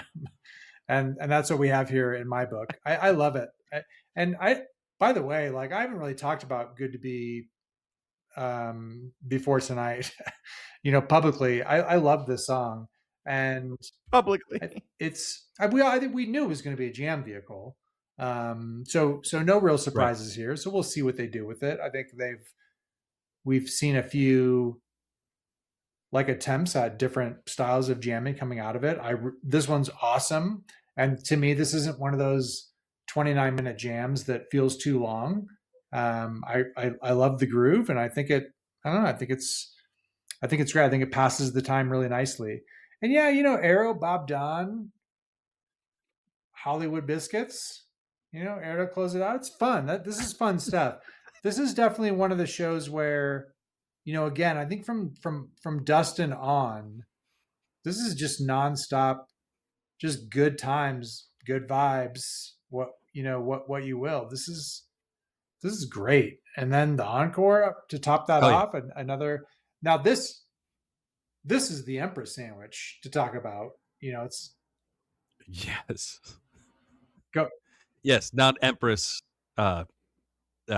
Shama Empress. This is Empress. This Old C Empress. Yeah. Personally, I would rather This Old C and then just play Empress, but I mean, that feels unnecessarily nitpicky, but whatever. Yes, it's good. Neal, I don't know if you know this about this podcast, but we like to be unnecessarily nitpicky. Hey, funny thing, I'm on this podcast. Really? You are? Yeah. I don't know. I'm fine. I'm fine with it. I love this show. I think this might be my favorite show. And sometimes it's weird, it's like, what's your favorite versus what's the best? Like, who knows anymore? You know what I mean? This might be my favorite, though. Me, you, Neal. It's our job to know. After seems the like first a lot of two fun. songs, this is an impossibly tight set list. I remember when Jive Goose didn't like fun. Oh, I don't know. I'm old enough to remember. You were young. I think. What did you know? Less than I know now. Back then, he was ranking every version of Empress of Organos and dragging them into our Jam of the Year bracket and ruining Jive everything. Goose was still old. We all evolve. Here's the thing. It's true. All right. Hey, speaking of Jive Goose, you want to take us to night 2 in St. Augustine? Yeah, definitely. Okay. Yeah, so night 2. The night 2, always feeling good coming out for a night 2. You know what I mean? Because you got the Always, especially at St. no Aug. travel. Yeah. Everybody's feeling fresh. Okay. So yeah, all I need. That feels good. You know, anticipating what they're going to do. Lights go down. Then boom, all I need. Let's go. Okay. Electric Avenue. It's funny. I like it. I do like it. No, you don't. No, you do not. Sometimes. You have been the biggest hater of this song for like 7 years now. I actually like the Gonzo. I think the Gonzo version might be my favorite. Yeah, well, we're not there yet. But this one. We got this one. Longer than all the Electric Avenue is longer than All I Need. It's a nice little jam, though. I mean, the Electric Avenue does bring the jam, and so we always have to remember to give credit where credit's due. Doc Brown, then we get the Royal Madalena. So Ready, yeah, you know, again, like this set, I feel like starts out really strong, and then it's just kind of up and down a little bit, and not incredibly long. I don't know. Just a set 1. This is just like a decent first set Goose, I guess, for me. Nothing too terrible, nothing too great, but it is what it is. No, this Madalena is good. It's like 17 or so minutes. It doesn't really the longest do a whole lot otherwise. Yes, longest to date, including shows after this. Yes. Thank you. But yeah. I specified, so no one could correct me. Appreciate to date. See, you should do that. Yeah, to date, including to date actually does specify that. Okay. Well, to which date? But, to date in the current moment. Yeah, exactly. The current moment or April 19th. Anyway, this Madalena is good. It does some things. Nice to see Royal and Madalena back paired together in the same set again. Been a little while. But I don't have a ton to say about this set. All I Need is cool for a second. Electric Avenue is cool for a second. They missed the Doc Brown placement by 1, This show could have been so good if they had gone All I Need into Doc Brown. Sounds like you hate Electric Avenue. Maybe you're the Electric Avenue hater. Maybe I am. Maybe I am. Yeah. Well, okay. So only a couple things to say about this set. This All I Need is cool. Trevor is just playing Down by the River. He's like just saying, guys, let's play Down by the River. Oh, that's this one. Yeah, that's this one. So he's doing that kind of EA kind of thing. And I mean, it's like an urging bass line where it's just like, guys, come here. Like, let us play some Neal Young. And which is funny now in retrospect, knowing what we know about Gonzo. But it really does seem like he's like beckoning them to play Neal Young. Doesn't happen necessarily, but I do think that's the cool part of this All I Need. Electric Avenue was okay. Royal Madalena, like excellent. Doc Brown in the 3 slot, yeah, also great. And then So Ready, this is like this So Ready, like the So Ready before this one. It's like right on the edge of Goose, which is a harbinger of things to come. It is still a set 1 closing So Ready, which, man, I can't think of a set 1 closing song that I like less than So Ready. Like this. It just sucks. I mean, it doesn't jam. You know what it's gonna do. It's 13 minutes. It's fun. It's exciting, and I'm sure if you're at the show, you're dancing and you're fine.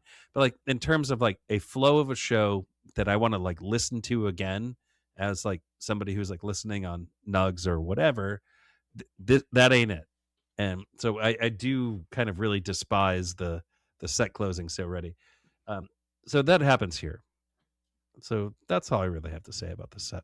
I start to have problems as we get closer to Texas. Like, yeah, so you can tell, by the way, Neal's notes and Neal's attitude when talking about this tour reflect his attitude while the tour was happening. So you will hear. Yeah, I did crash out sometime after Houston. We might have to mute him when we're talking about Houston and Austin because he got a little cranky. Yeah, no, I'm better now, but it was like in the moment. You're better now. Well, you're better now because of Gonzo. Gonzo really. Neal might have quit this podcast if things had continued. Yeah. But we're safe now. Yeah. Set 2. All right. Anything else on this first set, or should we go let's go to set 2. This show, by the way, does have 25 reviews on Nugs, which I don't know how. Listen, it's St. Augustine. It's St. Augustine. They could literally go out and play like the worst set list imaginable.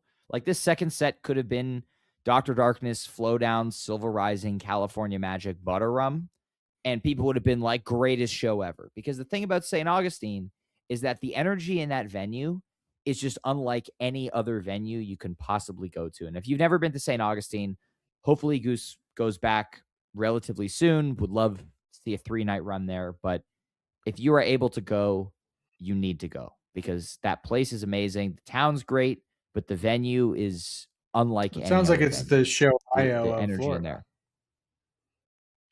I would say that St. Augustine is the show high of Florida. Thank you, B. Fragrant jasmine. High vibes. High vibes. Life is good. Yeah. Fragrant jasmine. Okay. I mean, that was poetic. I'm just these are Nugs reviews. I've been reading Nugs reviews all night. Oh, you're we're little did we know you just like riffing. Yeah, I just read Nugs reviews now. Little did we know the mail sack was here the whole time. Maybe we should start just mail sacking from Nugs reviews. Okay. Oh, fuck, dude. All right, that was good. I might not recover. Animal Born, Mist, Burn the Witch, Wisteria, Dripfield, Encore, Love Light. That looks pretty good. That sounds pretty good. It looks good. It's your classic vibe set. You know, you get 22 minutes of Animal, and then you get Born doing the 2001 thing. Great segue into Mist. No does finish. The Mist thing. No Burn ending. the Witch. Sick. No, but we'll get that though. We'll get there. It will happen on this tour. But Burn the Witch, another cover, very happy to see from Goosemas. Wisteria, they started this Wisteria, and I remember looking at the clock and being like, no. And so you get, a combined, I think, like 22 minutes between Wisteria and Drip, or like maybe 25, which at that point, just pull Drip. Just play Drip for 25 minutes. Again, this is another Drip field that sadly gets cut short. But don't worry, the Love Lights, is the Love Light longer than the Drip field? I didn't look. It is. Well, no, it's not. It's just short of it, but like it's close. Yeah. It's the third longest Love Light ever played, by the way, in case you're wondering. Okay. So the Wisteria is 30 seconds longer than the Love Light. Just to put this in perspective. So like we could have gotten 5 more minutes of Wisteria and then a 5 But look, I mean, when you look across this tour, there are a couple. There was some, like I was getting some 2021 vibes from some of these set lists with the 4-song set 2s, and so look, sometimes you get that, and sometimes you don't. This could have to your point, this could have easily been a 5-song set 2 with 3. Really 4 kind of decent length jams. But instead you got an extra song, but it was you got Wisteria and Dripfield instead of that, 5th song, 4th long jam. So I don't know. Yeah. Like, is it that horrible, or are those 2 good songs to see sometimes too? You know what I mean? I mean, it's 2 good songs to see. I just wish that either of them had the breathing room. You get it. Sometimes you get it. Sometimes you don't. Want to know how my point, and that's okay. Well, yeah. Absolutely. You know how you get that breathing room is you don't play the third longest Animal ever, and not do anything with it. And that's what they do in this set. So this is the third longest ever. The longest they've ever played was Brussels last time in Europe. And then the second longest was the debut in Legend Valley. So Brussels was 26 minutes or so. Legend Valley was about 20 minutes or so. And then this version was about 20 minutes and 10 seconds. So it's about like 20 seconds shorter than the other version. And so, I mean, the Legend Valley version's not good. Brussels is good. It's like really, really, really bad. Brussels is good. Brussels is pretty good. I like that one. This one is just, it doesn't do much, and it's long, And so I would like them to do more exciting stuff with tunes like, Wisteria or Drip than this particular thing. Definitely. But I mean, hey, that's what went down, and that's what went down. The Born is actually not that bad. It's the return of the 2001 jam. Good. It's they have a little bit of like a sand vibe to it. I'm the guy who like brings up the fish comparisons, which is so bizarre because I'm not the fish guy. But it sounds like sand to me a lot in this one. And the segue here, amazing into Mist. And then Mist, speaking of Biscuits jams, this is the I Man to the Mist. So all of my Biscuit fans friends were like messaging me, and this is like 4 people. No, it's not. It's like 2. And like saying like one is really one. They just played the Biscuits. Oh, no, it is like two. it is 2 guys. So like they just played the Biscuits like in this show. Like you need to check it out. And it's just like, I've heard the Disco Biscuits. I have no idea what the hell you're talking about. And it took me like 2 or 3 listens, and then I heard it, and I'm like, oh, damn, you're right. They actually are playing that song. Maybe intentional, maybe not. I could see how it could be like kind of like a coincidence, CCP. I guess. But this Mist is cool, and they finish it. Jive. They do Disco Biscuit stuff. This is not the finished one. This is not. No, this one's not. Didn't they finish this one? The finished one is in Texas, Neal. Oh, my bad. Oh yeah, right spot in the Texas run. No. Yeah, my bad. Well, they do I Man here, so how about that? There we go. Yeah. All right, New Orleans, shall we? Best show of the tour. Pick things back up a little bit. Wait, well, hold on. Don't preload this with like your opinions. Okay, sorry. Do you think this isn't the best show of the tour, Neal? I do, but like, okay, I don't know if Jive feels that way. Jive, Jive already said that he thinks St. Augustine Night 1 is the best show of the tour. Man. But you and I both think this is the best show of the tour because this is the best show of the tour. Jive Goose just doesn't. Really know what just because about. I don't love Nights in White Satin. I mean, is It Burns Within Spain how you want to burn down set 1? Yes. Actually, yes, very much so. All right. Set 1, April 21st at the Sanger Theater, New Orleans, Louisiana. Jive 2, Echo of a Rose, Nights in White Satin, Earthling or Alien, Everything Must Go, It Burns Within, and Spain. Notable It Burns Within. 120 shows since the last one in Portland, Maine on June 26, 2024. This set rules. Shout out to friend of the pod, fastest kid in class, Grady Parks, for getting his Jive 2 at this show. He'd been waiting almost 50 shows and hadn't gotten one. Most notably, he's also the only person to be the 2-time Viva El Gonzo Fun Run champion. Dude's quick. It's not a race, but he won twice. He's the fastest kid. No, in he's class. not that fast. I've seen him. Listen, many people are saying. Many people are saying. He's just got a big heart. You know what I mean? Yeah. Yep. And he did it. This Echo of a Rose is hot. Similar to Fort Lauderdale, just kind of blazes for 20 minutes. Not quite on the same level. Nights in White Satin, nice cool down there. Earthling or Alien, obviously Jive Goose was never going to pick this as his favorite show of the year because they played this song, and this therefore disqualifies it from being even good in his book. This one reminds me of the Toronto version from 2025. Very atmospheric, very layered jam that kind of rises into a cool peak. Big fan of this. Ripping, shreddy dark, Everything Must Go. And then after that ended, cool moment on stage where Rick and Peter were kind of like, okay, set's supposed to be over. And then they were kind of like, fuck it. Let's play some more songs. Wait, no, hold on. You're misrepresenting that situation. What do you mean? Like, Rick thought the set should be over because he has no attention span at all. They were not at time. They were short of time. They were 70 minutes in, at least. No, they weren't. Well, I don't think so. They were over 70 minutes. They were over 70 time on the set. Thank you. Okay. Thank you, B. But like, he hadn't lost track of time. Like a 70-minute first set is like not that big of a deal. I didn't say he had lost track of time. They were. Well, he did. The set is 90 minutes. The set is 90 minutes, and you have. They were 75 minutes into the set at the end of Everything Must Go. Yes. And so Rick was like, "We're supposed to end the set now," but that's not. And then true. they were like, "That's my point." Well, in theory, They should have ended after 75 minutes. And I bet you Sam King was side stage being like, we did at one point. I don't remember what it said. Because it kind of sounds like you're saying Yeah, Everything Must Go was the last song on the planned set list. No. I think it was they looked at the clock and they were like, we should be done now based on time. I think Rick looked at the clock and was like, we should be done right now. And Peter was like, no, we should not be done. Let's continue.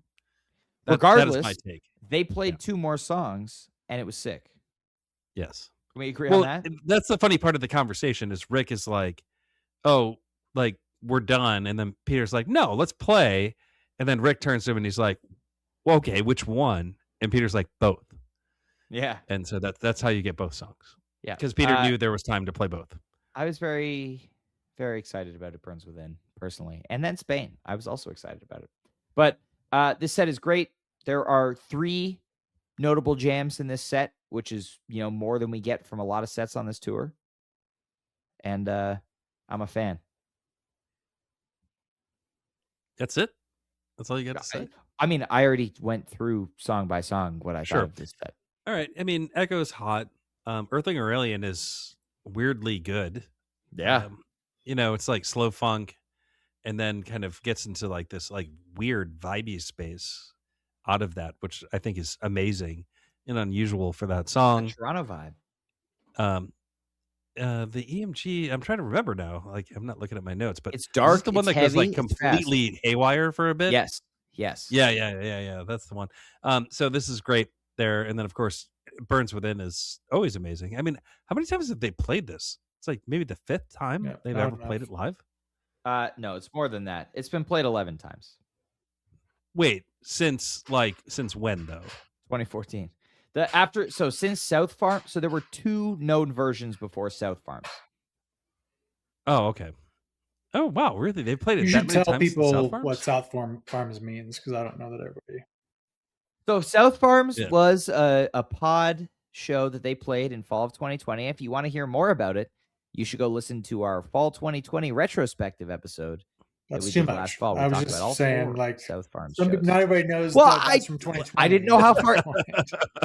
Well, I didn't know how far you wanted me to go there. Okay, I know you don't like me plugging the pod on the pod, but I did it. Anyway. I think a Jive too. I think in the whole within the themes of kind of openers and whatnot, I've got to say Jive 2 is just a classic, incredible opener.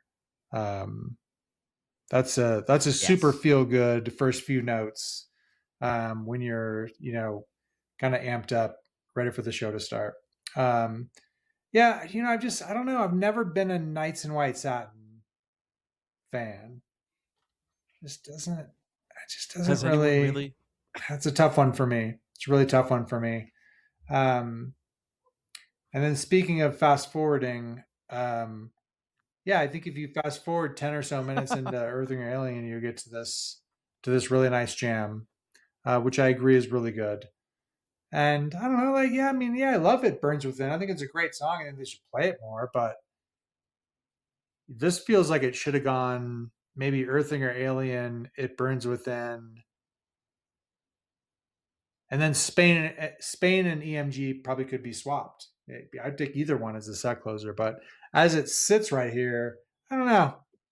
It feels a little off to me. That's all. Good stuff, though. Good stuff. All good songs. Except for Knights in White Satin. Oh, we know how you feel. All right. Set 2 here in New Orleans, night 1. Drive into Rosewood Heart. Full Arrow into Media, and then A Western Sun. This Drive is my current jam of the year.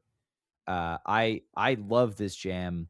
I mean, you get this beautiful 2-guitar, like kind of heavy ascending riff, and then in the last little chunk, they descend into this dense space mode that reminds me a lot of the champion from last year's Jam of the Year bracket, the Milwaukee Everything Must Go.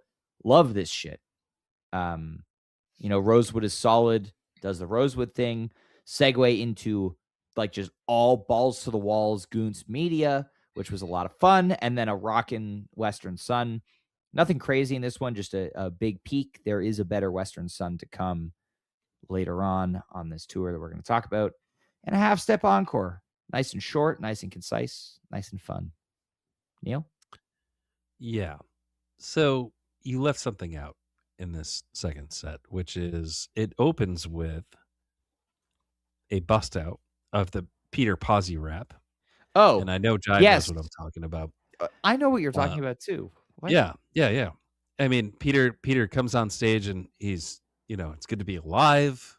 High five your neighbor. High five your neighbor. I mean, it's like a full on Peter Pazzi rap. So that needs to be noted on the set list. It's not there. Does it? But this drive is great, and I do think I think your hype is warranted. It is a fantastic version. It's one of the best jams they've done on this whole entire tour. So I'm excited about that. And this whole entire second set, actually, there's no downtime in this thing. It is a burner all the way through. So the drive is excellent. The Rosewood Heart is excellent. The segue into media out of Rosewood Heart is insane. Like, how do you segue from Rosewood Heart into media and make it sound seamless? I don't know, but they did. The Western Sun is good, not great, but it's still Western Sun, and it's one of their best songs. So I love everything about this set. This set carries this whole entire show. I mean, it doesn't matter what happens in the first set. The second set is just as good as it is. And of course, the half-step encore also just still makes the show even better. Yeah. And it just so happens that the first set was sick too. Like that's why this is my favorite show of the year. I'm not quite as high on the media and the Western Sun. But I'm actually surprised that there weren't more words said about the Rosewood. It's not an incredibly like improvisational, exploratory version, but this is a just high energy barn burner version of Rosewood. It's really good in that respect. I think with what they kind of were attempting to do with it, I think it was executed really well. It's a really just powerful, super high energy version. And yeah, that segue is sick. But yeah, I mean, the media, I think that's a somewhat basic jam, in my opinion. Yeah, I guess maybe that's what I mean then. It's good goods. Yeah. But half step encore, that's pretty special. I don't know that it. Yeah. I don't know that it's enough to make this set two like a top show of the tour set two, but it's okay. It's all opinions. Yeah. I'm glad we don't agree. We love those. How boring would that be? Yeah. We shouldn't.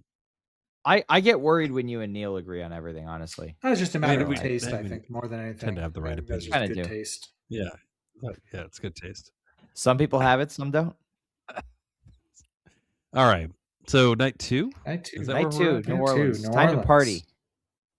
Well, the party is strong. Sorry, yeah. I think I got this one, right? This one's mine? I was just setting you up. All right. Thanks, man. Appreciate that. Okay. Let me drop this in the chat and then read it off. So we have Yeti, Slightly Goonsy, Silver Rising, Same Old Shenanigans, yet another giant version. This is the biggest ever, Ryan. To date. Ever. Draconian Meter Maid and a Peggio to close out the set. So we're pulling out the stops here. We have a Peggio. And I don't have exciting things to say about this set because I don't find this set to be particularly great. It's a party set. It is a party set. I do like Silver Rising. SOSs. I do like their approach to Draconian Meter Maid on this tour. I love Peggio. You know where I stand on that. Rick singing Jerry songs is great. Of course, it's not a Jerry song per se, but that's the one that we all remember when we think of this tune. So, solid set, not strong set. I would like to shout Trevor out in this SOS for absolutely burning down the building. And that's really my only thing to say about this set. Oh, is it SOS or is it Same Old Shenanigans? I get confused because in Fort Lauderdale, when I'm in nugs.net app, it's SOS. but then when I'm in New Orleans, it's same old shenanigans. So I'm not even sure if it's the same song. Oh, that's interesting. If you use a really cool website called lgoose.net, you can get the most up-to-date set list. So and that'll have show proper notes that namings are correct. and consistency across. Okay, cool. Yep. There's so much consistency on that website. Neal can sometimes it'll guarantee. have the teases played in that show. Sometimes it won't. It does now. Sometimes it just gets updated like randomly. Yeah. Who the hell I knows? love. I think Peggy O. Yeah, you're not thinking of like the old Johnny Russell version from 1922. You know what I mean? No. It's a Jerry song. It's okay, I think, to say that. Yeah. Odd set. This is just an odd set to me altogether. But yeah, another huge SO shenanigans. So I think they get longer and longer, is what I've heard. Yes, this is quite long to date, the longest, but also quite to good. date. I mean, is it quite good? I mean, it's all right. Sorry, it's good. For it, this isn't jam of the year playlist good, but like it's a very enjoyable jam. If you want to throw something on for 27 minutes and like dance around and have a great time, throw this on. Yeah, I would go for good to be. That's 29, but yeah, specifically 27 minutes. And if you're looking for an SOS, how about that? Sure. I'm just looking for the dawn usually, you know. Is this the GOAT SOS? Maybe. No, I don't think it is. What's the GOAT SOS? It's impossible to differentiate between the versions. Conflate of SOS they played on the tour. Sure, they're all pretty good. Yeah, exactly. Goatness. Agree. All right, set 2. We have a tumble, a big one. Tumble. By the way, this is like 24 minutes and change into Creatures.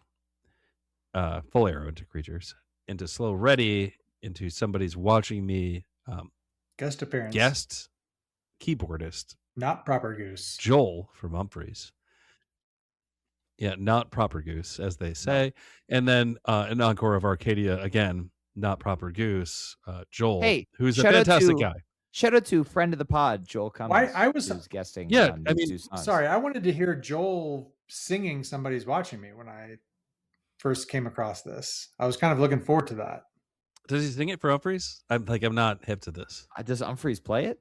Does he sing? I'm sure they've played this. All right. Well, do you even know? He does. Okay. Yes, he does sing. Okay, I thought he did. Yes, he does. I've seen Humphreys. All right. Okay, let's see. I'm on Humphreys.net right now. They have never played Somebody's Watching Me. You gotta be kidding me! Like, that's shocking to me. I thought that one was like that's what I thought. That would be right up their alley. I definitely thought, same. Bringing a tune. That's awesome. Well, I remember on the written set for this show, they had him as kind of like in brackets for like the whole second set, and Engborg was also. I think maybe Joel did. Show. So we could have gotten maybe a Joel has done Somebody's Watching Me just like as a solo COVID, like from the home piano show, because he used to do those. That sounds right. I know I've seen it. I do remember. He's a hell of a guy. Well, in any case, he fucking ripped it. Yeah. It's actually kind of crazy how well he did in the Somebody's Watching Me. There's like organ. Was that? Yeah, that's the one. It was just kind of insane where it was just like, oh, dude, this guy just is nuts. And like, I don't think you get that vibe like when you listen to most Humphreys stuff, just how technically nuts he is, because everybody else in the band is technically nuts. But in any case, it was a high point in this tumble, which I initially wrote off, and I was like, well, I'm not going to put it on my kind of tiered list and rank it anywhere high because I thought it was like reasonably boring. Friend of the pod, Megan Gliona, who is a fantastic human being and also a deep Goose listener. You know, who knew? She's a fish person, but she reached out to me and said, your list sucks. You need to add this to it. And I went back and listened to it, and she was right. And this is, despite like the fact that it's long, it is, I don't know. It gets a few places that I didn't think. I just thought it was kind of like, a trademark, pretty good tumble, but it's more than yes. I also normally dismiss tumble. But my question is, how come when Ryan says your list sucks, you don't immediately go re-listen to everything and make changes? What power? Because I respect Megan's opinions. That Ryan doesn't. Because Neal doesn't really value my opinion. Well, because Megan you haven't noticed, the respectable music journalist. Ryan is Ryan. Not a respectable music journalist. I've never done anything respectable. Oh, suck it, Storm. Music journalism in my life. Well, I mean, like, yeah, exactly. Thanks, B. Yeah, no, this is a fun set. Just like this show. This is a fun show. I don't really have. Well, that was a powerful endorsement. So it's Houston. Thank you. Joel crushes his sit. Joel was the highlight. I think. Yeah. Well, so do we want to talk about Houston? Should we let Neal take a break from this pod while we talk about Houston? Yeah, I'm out. I know it's a touchy subject. Well, Neal loves a blood buzz. All right, Neal's out. Perfect. Well, Neal. B, why don't you take us through the first set of Houston while Neal takes his hiatus? April 23rd, Bayou Music Center, Houston, Texas. Set 1, Hot Love and the Lazy Poet, Flow Down, Blood Buzz, Ohio, Woo! Turned Clouds, Not Alone, Butter Rum, Jive Lee. What stands out to me there is Not Alone. Yes. And how they didn't earn it? That's a tough one because they didn't, but it's such a beautiful song that it's like the loose ends earlier. Maybe I'd rather they just didn't even play that. But Not Alone, I don't want to say that here because Not Alone might make it's the true. set. I'm happy to see it. Probably would have. I probably would have ended the set 1 after the Jive and said, what? Man, I got a Not Alone, and I'm happy. I would have been happy to get the Not Alone. First one in 86 shows, by the way. November 7th, 2024 in Pittsburgh was the last one. I know. Play this song, please.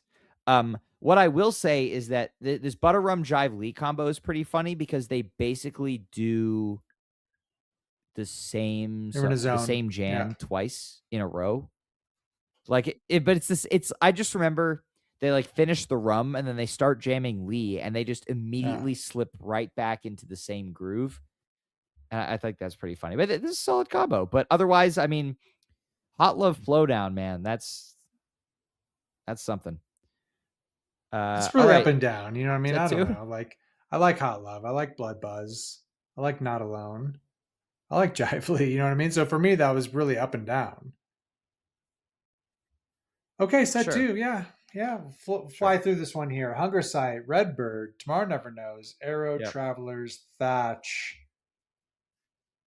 Did they do an encore? I mean, you got 2 ripcords and some goons. Yeah,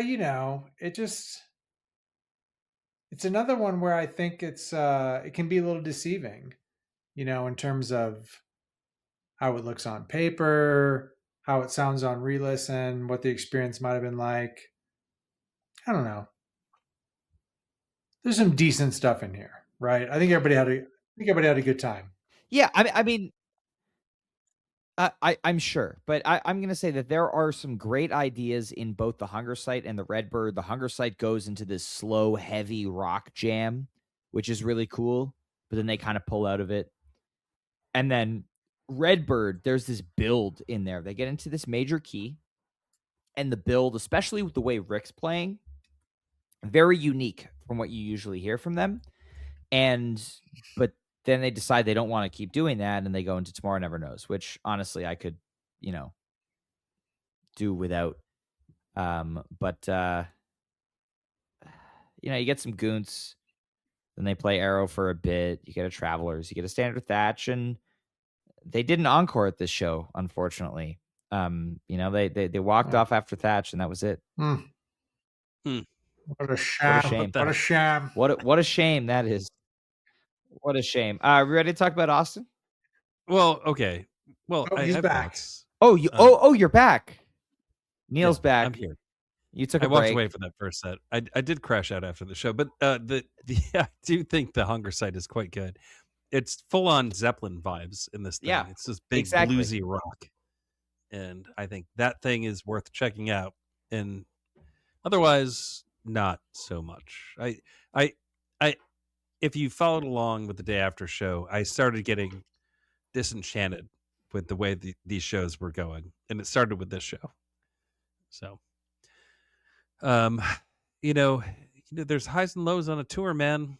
Sometimes they're like really excited to introduce new stuff and do new things, and sometimes they're just kind of fighting their way through a tour. And at this point, I think that's what's happening. I think they're trying to get to the next show, and they got big ones coming up. And Well, like sometimes it's just lining up songs, which we talked to Peter about. Yeah, so they like to line up songs. Well, should we talk about the next show, Neal? Yeah, who's doing that? Because this show is where the crash out happened. It was on the couch for Austin when Neal almost quit Goose forever. April 24th, 2026, Moody Center in Austin, Texas. First set, Feel It Now. Cool opener. Royal, So Ready, Born, Seekers, I Would Die For You, Madalena, and Salt. I mean, this I Would Die For You has some nice goons in it. Otherwise, this set is kind of a bust. I mean, the real crossroads was like, okay, are they going to jam Born, or is this set going to kind of nosedive? And instead of jamming Born, they played Seekers, and that is what happened. Yeah, so I mean, the interesting thing that I said on the day after show was they played, let's see here, 1, 2, 3, 4, 5, 6, 7, 8, 9 songs in the first set in Austin. If you go all the way back to that's 10 songs, by the way, because 2 parts of Seekers. Those are separate I mean, songs. yes and no. It's I 2 mean, separate depending on songs. how you count. I mean, sure, but kind of not really. And you think about the 21st, they played the whole entire show 1, 2, 3, 4, 5, 6, 7, 8, 9, 10, 11, 12 songs, the whole entire show. So that's a lot of songs, man, for them to play in the first set, but they were playing the songs. That's the whole point here. And I think a jam band suffers sometimes by playing too many songs. And I think, the vibe of the set really suffers. Yeah. Yep. B, any thoughts on this first set in Austin? No, nothing that you guys haven't already articulated. Some, I would echo. I think I agree with you, Ryan. Feel It Now is a nice opener. Another show, Feel It Now, Feel It Now Royal. I'm thinking, okay, this is nice. That's exactly what I was thinking when they played Royal. I was like, all right, this is a good start. Here we go. And then, all right, set 2 in Austin. Good to Be, Amongster, Dripfield, Into the Mist, Madhavan with a Rockdale. Sounds Encore. Good. I mean, this is a solid set. I mean, on paper, this looks great, especially because the first proper Mist since 10/1/23 in Las Vegas. And by proper, I mean it starts and ends as Mist without any songs in between. So exciting day to be Jive Goose. Whenever they play the Mist ending, no matter the circumstance, it's all good. Amongster, also a very cool choice here. Good to Be, highlighted by Peter just going wild in this funk jam on the organ. Love when he does that because it doesn't happen very much. And seeing him lead like that really elevated this jam. Drip gets kind of cool towards the end, kind of as they start the segue into Mist, with Peter hopping on guitar. Neither of these jams are going to knock your socks off, but both of them are solid. And then, they started Madhavan with 22 minutes left until curfew, and that's always a sad case. Sad. That's what I got. Sure.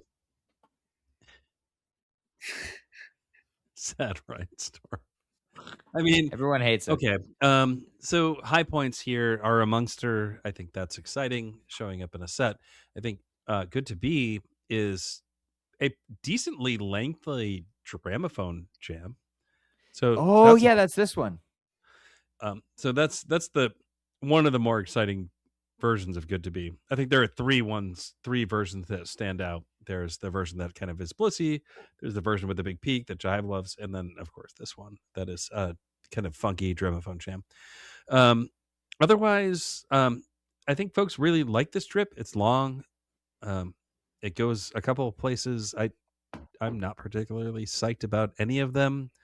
The Mist is a finished Mist, which we were talking about, which is cool. And then the Mad, I mean, I don't know, man. The set just is one of those sets where like it looks good on paper, but like it isn't actually great in execution. And I was not happy with the set when I heard it. The second set like made me angry. Or it was just like, man, like I just wish he would lean into something. And they just didn't. Like I think they were just playing the songs and just kind of going through the motions on this particular show. Yeah. Yeah, it's tough. That's tough. That one's tough. All right. I mean, again, I kind of feel like, yeah, the drip field's really long, but maybe not as substantive as you'd like it to be.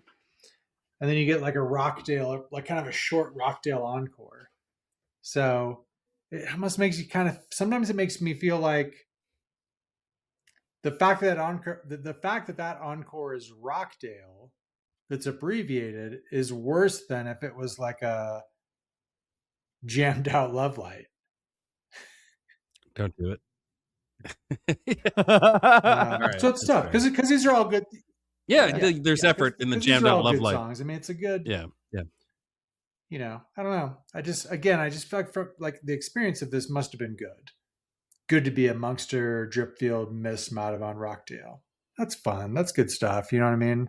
It's just that the length of the jams and the quality of the improvisation didn't quite fall into place maybe everywhere. So that's going to happen, So again, like if that's going to happen, but the result is a list of great songs versus that not happening, and then you get a list of maybe not so great set list choices. What do you want? I don't go to a lot of shows. We know. We are aware of this. Neither do I. I think too many shows. I think he's. I don't think there's such a thing. So, like biased from that personal experience of seeing so many shows that. Yeah. Then it's just really hard to step back sometimes. Yep. And just enjoy the moment. Just because I'm seeing my 150 Goose show. Oh, I might have been talking over you. So if you wanted people to hear a number, you should repeat it. Okay. I'm not going to. Thanks. Yeah, don't do that. All right, let's move on. No one wants to hear Ryan's number. No. We're not done. We've got a bunch more shows still to go here on this podcast. Oh yeah, we've got 4 more and then 2 other sets to briefly touch on that we don't have recordings of. Neal, why don't you tell us about the last U.S. show of this tour? Oh, Irving, Texas? Dallas. Some people call it Dallas. Yeah, some people call it Irving. Okay, so this is a big show. It's another large venue show. So you kind of get the large venue set list vibe in this particular show. Last show of the tour vibe. Set list. I mean, do you actually truly get the last show of the tour vibe in the show? No, you get the last show of the tour set list. It's like we're gonna blow it up because this is our last U.S. show until mid-June. Yeah, I mean, okay, maybe that's what happened. But so set is Atlas Dogs into Full Arrow into Animal, Dustin Hoffman, Your Direction, lead up, set stops. Because the weather in Texas doesn't agree. This is a weird hybrid indoor-outdoor venue. They wanted to play Super Smash Brothers. Okay. I'm getting there, Ryan. Sit tight. I promise. I'm going to get there. Okay. You'll get there. So they stop the set. They close up the venue, and they make it an indoor venue somehow. And I don't know how that happens. I'm sure there's some kind of magic. Only in Texas. And then the band does the greatest thing a jam band has ever done, which is they go inside and they play Smash Bros together, and it is a heated match.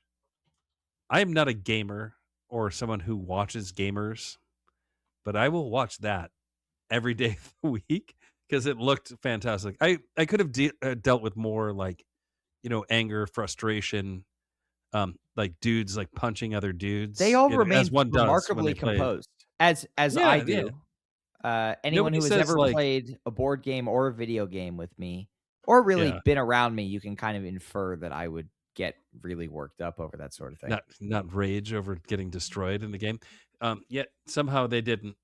Um, unsurprisingly, Rick is very good at the game, and there were Well, we others. talked about this. If you Yeah. want our full Super Smash Bros. Analysis, when we briefly became a video game podcast, you can go check out our day after show. It's quite good. From this show. It's quite good. So, very short first set. There's not much to write home about in the set. In fact, I have literally Talks nothing. Is cool. I mean, is it? Yeah. I mean, it was cool for a minute before it segues into Animal, but this is a cool Atlas Talks. Otherwise, I have nothing to say about the set. If you guys have things, superlatives, by all means, jump in. I don't. Okay, all right. Great. So, set two. We start with Empress of Organos, which is fitting, of course, for the weather. You get Jed Stone, pancakes, full arrow back into Empress of Organos, and then give it time. Big modern 726 hot tea. I mean, this is like, it's like banger after banger after banger after banger, because it's like one of those bigger shows. And then they encore with the Eminence front, and this set list reads like this is an all-timer of a show. And actually, when it comes out in the wash, it's not that. It's just a very good show. I don't have much to say about the show. I just wasn't thrilled about it. But I assure you, if you were there, you had a hell of a time. But in terms of like the annals of Goose history, I don't know if this is like an all-timer. No, I don't think so either. I mean, I think this Empress is the most interesting Empress we've seen in quite a while. Nice dark jam on the 3rd anniversary of the hallowed Eugene version. So cool, little callback to that, which definitely wasn't intentional. And Big Modern debuts a new funk jam arrangement, which is cool. I'm guessing that this one is where it is on my list now because it's like, ooh, this is new. And then once they do that in the next 3 Big Moderns, it will move down my list. But for now, it's cool and different, and I like it. But yeah, I mean, this set is a fantastic time, and I bet you were there. If you were there, it was great. I mean, Eminence front encore. There are far worse ways to fill a few minutes until curfew.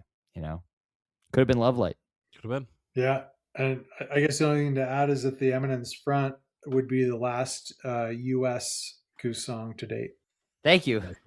Thank you, B, for that interesting little tidbit. Take it to Mexico. And before we go to Mexico, I just want to note that this did happen. It does count for stats. If you were a Super Ted VIP guest at Viva El Gonzo this year, you got a little private rooftop set at the Hotel El Gonzo on the afternoon of Thursday, May 7th. Butter Rum, Iguana Song, Draconian Meter Maid, Cantaloupe Island, Lead the Way, Doc Brown, Caution, Echo of a Rose. Solid set, but I mean, first Cantaloupe Island in 101 shows, last played at the Troubadour in LA October 1st, 2024. Bro? So I doubt we will ever hear. I don't think so, and I doubt we will ever hear this set, but man, nice to get that Cantaloupe Island on a roof in Mexico. That's a cool little rich people. Cool little thing. Sure. There we go. All right, B, why don't you take us through Viva El Gonzo? Okay. One. All right. Bear opener. Same SOS or you same old us bad shenanigans. News? I'm not sure. I need Sauce? to open the app and see what it's SOS. This version. My chat is not accurate. Dr. Darkness, Silver Rising, Mr. Action, Hey Joe. So a lot going on in this set. Another long SOS. Special guest, Corey Wong. coming in hot. Yes. First time exciting. played cover. Lot going on. I mean, I will say his Mr. Action Sure, yeah, we'll solo get to is that. the star of his sit-in. And then the other big thing going on in this set is Bear opener, which that's what I love about this set. I love the Bear opener. I think this is fantastic. I think Bear, I didn't want to say too much earlier. I love Strange Overtones. Like I really want that to stick around. But Bear is the kind of Goose cover that, really has my attention. And this is my favorite version of it. I just feel it's just the energy of it. I don't know, maybe the jams you could compare and maybe you'd like one over another, but I really just like this version as an opener and just the full package with the jam being an opener. And yeah, another really extended SOS that I don't know, just maybe doesn't quite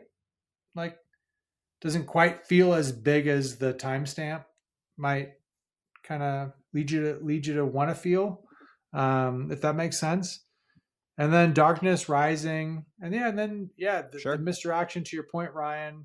I think Corey really brings the fire and just extra energy. I guess as expected. I don't know why we would expect anything less. And then Hey Joe, which I didn't see this live, but when I saw the set list, I was definitely intrigued. I was kind of expecting that Rick sang it, so I was really curious to see what that sounded like. It's a great song. I think he did a great job with it. Not quite sure if this is a cover song that would stick around in the rotation moving forward. I guess that remains to be seen. There's other first time played cover songs in Mexico that maybe I would prefer to stick around more than this, but maybe we'll get to that too. I think we will get to that. Yeah, I mean, this is a solid set. I would like to correct a shout out I made on the day after show about the Bear opener to a lovely father and son couple from Toronto that I met in line for my flight to Fort Lauderdale in April. I had said that the son was probably 9 or 10 years old. I totally forgot that they had told me that his bar mitzvah was last week, right before Gonzo. It was on Monday, and they flew down to Mexico just a couple days later, ran into the band, requested the Bear opener, and it was fantastic. So shout out to you guys, and I'm sorry for forgetting the very crucial bar mitzvah detail. And we wish you a mazel tov, and also a thank you for giving us this fantastic Bear opener. Yeah, Corey Wong ripped. It's funny, Neal. It feels like just yesterday that we did a day after show about these. I mean, it was a few days ago, but yeah, I mean, just a couple days ago. Yeah, it was a few days ago, but it's what a short gap between tours does. Yeah. So, I mean, if we're thinking about Mexico, this is the low point of Mexico in terms of sets. Yes. The middle of this set, by the way, to be clear. Bear comes out hot. The low point is Dr. Darkness, Silver Rising. Well, the whole set, actually. The whole set is the low point set. I mean, there are high points in the set, sure, but like I understand what you're getting at. Okay. Hey, Mr. Action, like on re-listen, it's hard to hear Corey in that. So that's tough. And then the Hey Joe, dude, I gotta say it. I mean, like it's one of those tunes where like everybody knows the song and everybody knows it well, yet somehow it seems like Rick has never heard the song ever. And Jive, you've said this, like at Goosemas 2024, you were like, I don't know how much Rick knows like Helps the Frank. This is another one of those songs where it's just like, dude, either he has never really listened to it much, or like he just doesn't care for the song. And like I don't blame him if he doesn't care for the song. Like one can be overloaded with Hendrix. If you have like the Hendrix buddy, in like I'm sure one or both of you have had this guy who just is like, dude, we got to listen to Hendrix, or like the Pink Floyd guy. You're talking to me, Neal, not Ryan. You and I grew up in an era where with classic rock radio, Yeah, where sure. we would hear these songs Ryan doesn't know. over and over and over and over. I wish people were listening to that when I was growing up. Yeah. Yeah. Like, like if you ever like worked a job, like in, I don't know, you work outside, like you can deal without classic rock radio. You hear Fat Bottom Girls again, you're going to lose your goddamn mind. And like, so like maybe Rick is like that with Hey Joe. I don't know. But does not hit, man. This is not a great version. So you would think, like Rick, like Rick is a hell of a player, and I'm sure he can do like a hell of a fine job of like just trying to rip off Hendrix licks. Corey does that though. I mean, I think that was Corey's role in this. He does? I can't really hear Corey in the mix here. I think maybe this. I mean, maybe he was this a thing where All like when do you think they decided to play this? The day 5 before. Minutes before. Yeah, it was the day before or that morning. Well, let's come. Yeah. Let's come. We can compare this later. Or alternatively, yeah. Well, I was going to say, alternatively, they decided a while before, and Rick just didn't listen to it. Yeah, well, yeah, who knows? Yeah, possible. It doesn't sound that bad, by the way. No, it's not a train wreck. I mean, well actually, kind so of hold on a second. Okay, yeah. Set. Who's got this one? Set. Is it me? You. Interlude 2. Yeah. Which I wish went in a Jive 2, but it was in a Jive 1. Electric Avenue, one of my favorite covers. Wait, Stuart Bogey. With Stuart Bogey. Wisteria. Mention it, man. So Ready. Right. Another so Ready. There's a lot of balance, I think, on this tour, except for So Ready. It's tip the scale. This is everybody says this good. Is the big So Ready with like love, the big crazy jam. And okay, whatever. Stuart Bogey. Thank you, Ryan, is a special guest for most all of this set. What strikes me about this set, when you're, let me just ask you guys. Okay. When you think of the beginning of Wisteria, do you think like off key, wrong chords, or what? Sorry, are you about to say that this segue isn't incredibly good? It's not. Because this segue is incredibly good. So that's why I wanted to bring this up, because to me, I adore this segue. So to me, I can't figure out if somebody's if they're trying to like modulate during the segue, or if there's just some wrong chords being played, or if Peter was on piano for the segue, so it sounds different. Like they're coming in out of the jam. It doesn't sound wrong to me. It just sounds different, and that they're getting into Wisteria in a cool way. Like I don't know. Yeah, by playing some different chords, maybe that aren't Wisteria chords. Maybe, but I think this is great. I think this Electric Avenue Wisteria pairing is fantastic. There's a lot of really great jamming going on. This is the high point of this show. Yeah, I agree. There's really good jamming happening. I just wanted your thoughts. I'm just shocked that I'm the only person that thought that sounded a little bit off. But I haven't heard that yet. 2 great jams though, for absolutely. Okay. Neal? I have a lot for you to respond to here. A lot to say about this set, because I'm not excited about anything in this set. I've heard that this Wisteria is great. Ryan has said that. I don't know if I like it. I'm on board with that. This Wisteria is fine. This So Ready, though, guys, is amazing. Why are we not talking about this So Ready? It's because Jive Goose hates the goons. They take a rather mundane song, and then they goons the hell out of it, and they do it in a really creative way. And I think this hits so hard. I wasn't there, but I assume that folks who were there really dug it. I would have dug it if I was there. It's my favorite goons to date. I think it's the most courageous. I think I said on the day after show. Something like that. They try some stuff in this one, and I encourage you to go listen to this, because So Ready's a skip song generally for me, because it always sounds the same. So there's no reason to go back and listen to 13 or 14 or 15 minutes of it. But in this particular case, it is worth listening to, and I think it's fantastic. Otherwise, this set again is just like not super exciting, but we're talking about like relative to the rest of Gonzo, because I think the next two shows are fantastic, and it gets progressively better as Gonzo goes on. I will say I think that the first half of this Wisteria Jam is my favorite Stewart jamming from the weekend. Oh, interesting. That's actually pretty fair to say. See, I mean, I'm going to talk about it when we get there, but the Western Sun is my favorite bogey. Yeah. Well, there's a few spots. It's the bogey on the clarinet actually is like next level stuff, which we talked about in the day after show. So we'll get there. We'll get there. But this is overall. This Electric Avenue Wisteria So Ready is great. Yep. Good stuff. Okay. Viva El Gonzo Day 2, May 8th, Friday.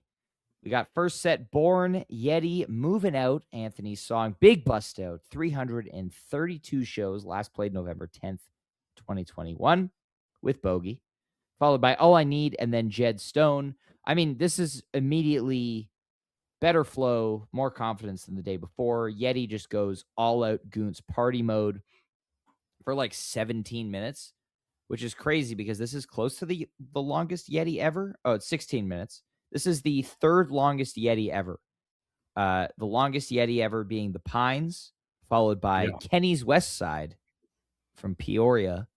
Oh, that one's sick. Actually, if there's like a Yeti to go back and listen to, that is I was about to say, if you have not heard the 126.19 Yeti, go listen to the 126.19 Yeti. It's phenomenal.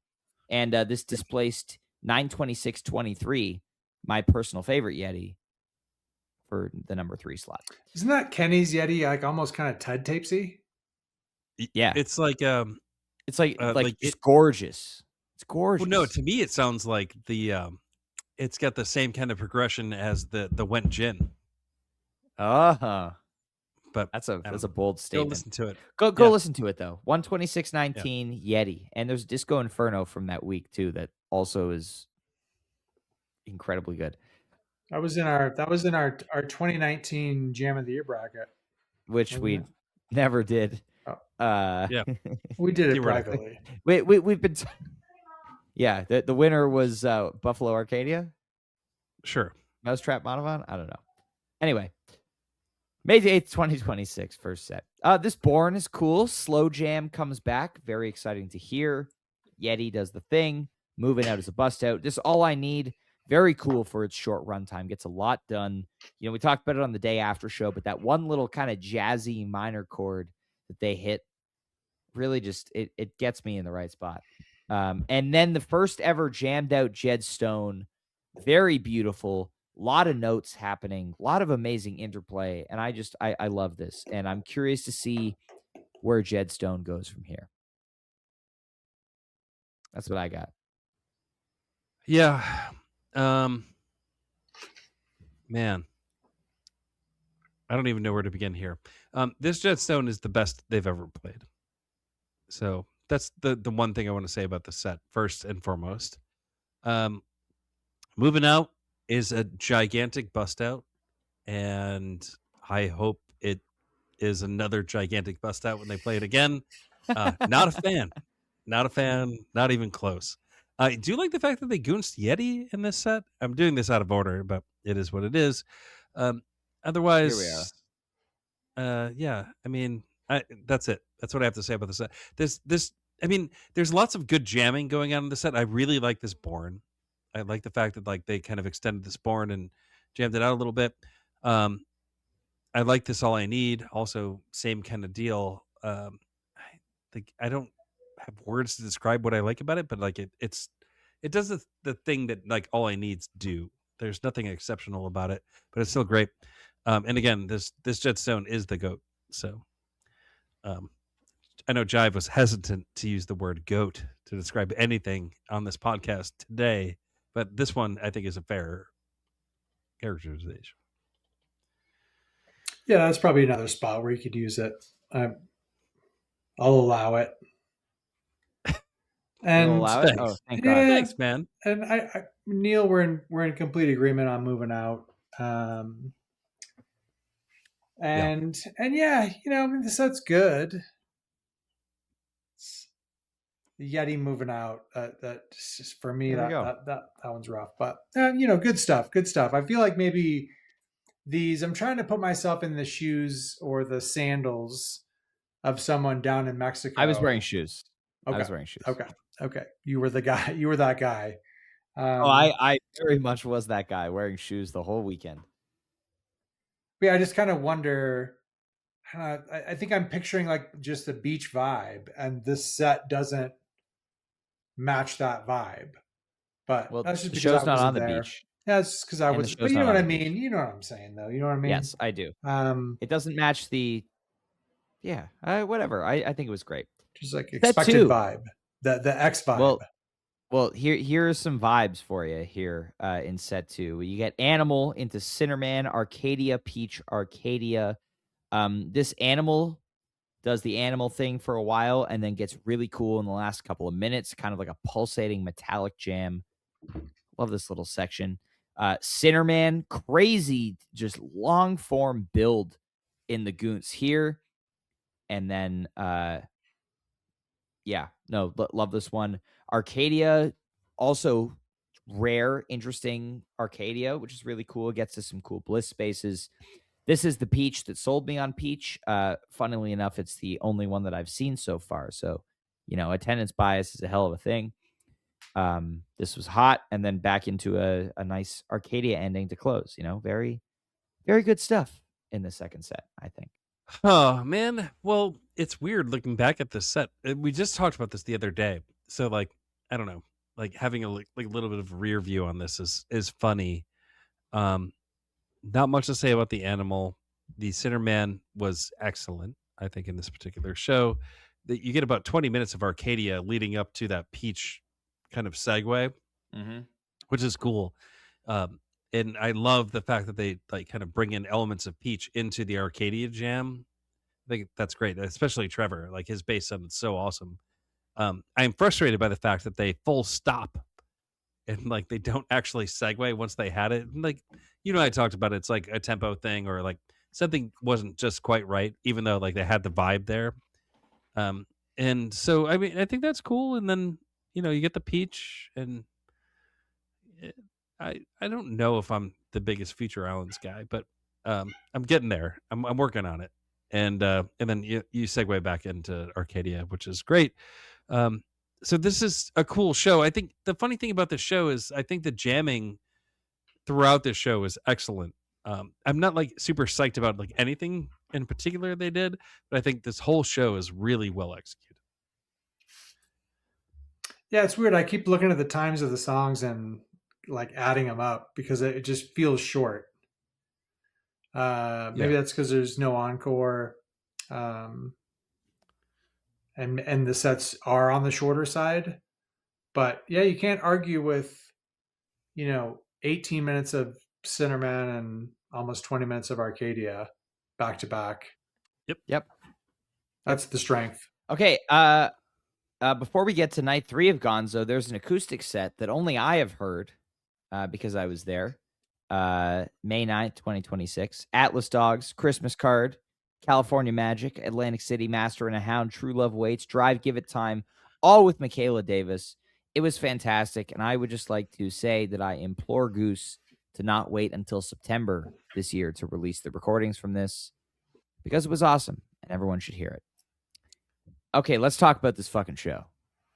What about Michaela Davis being a badass, or are we talking about No. I mean Michaela Davis is a badass, but let's talk about night 3.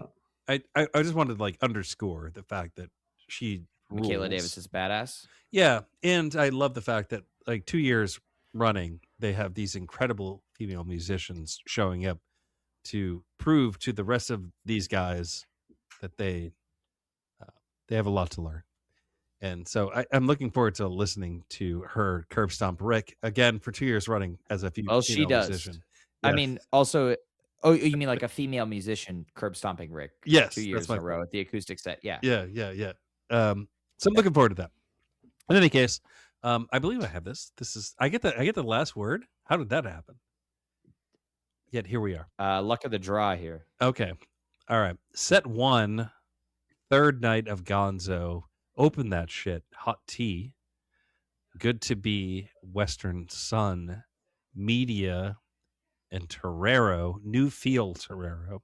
New feel, old feel Torero. This one has the haters all confused because it doesn't sound like Torero, but it does sound like Torero, and like they don't know what to think. They don't know what's on the album. Nobody knows what's on the album, so people are pissed.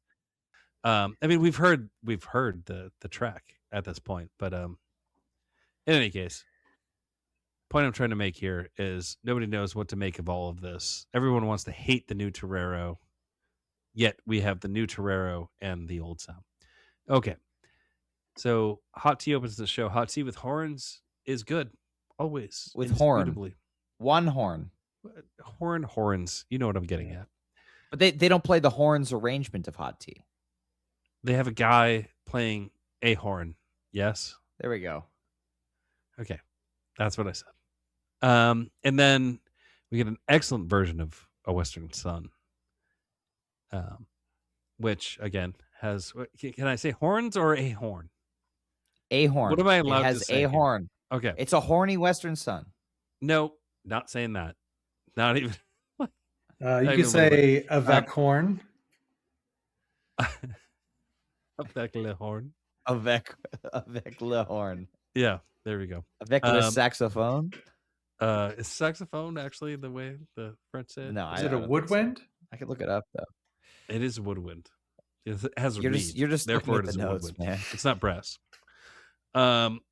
So right, I think I have that right. I don't know. We're butchering the hell out of the show because it's an it actually is. It is the saxophone. I looked it up. Le saxophone. According to Google Translate, it is le saxophone. Le saxophone. It means it's masculine. It's masculine. Yeah. Great. Okay, dudes. So all right. What is my assessment of this show? It's great. So far, it's great. Yeah. I love New Vibe Torero live. I love this version of Western Sun. I have this Western Sun like decently high on my playlist, although I've heard from some folks they don't like this version, and I think those folks are terribly wrong. Good to be like not necessarily a big jammer here. Working backwards, but it does. Is it? I mean, the last 5 minutes or so of it, like it does the party thing. After the tea, you're like, all right, good to be. We're going to keep partying. But then the good to be descends into patience and quieter dynamics. It's a more chill version for a little while here. Yeah, exactly. Which is really, really fantastic for the last few minutes. But this Western Sun is my shit. When Rick and Bogey start doing the Allman Brothers thing, they start harmonizing as the jam is really starting to take off. I'm just like, yes, like more of this. Please, this is so good. This is my favorite Bogey improv of the whole weekend, by the way, right here. Love it. And new Torero lands live.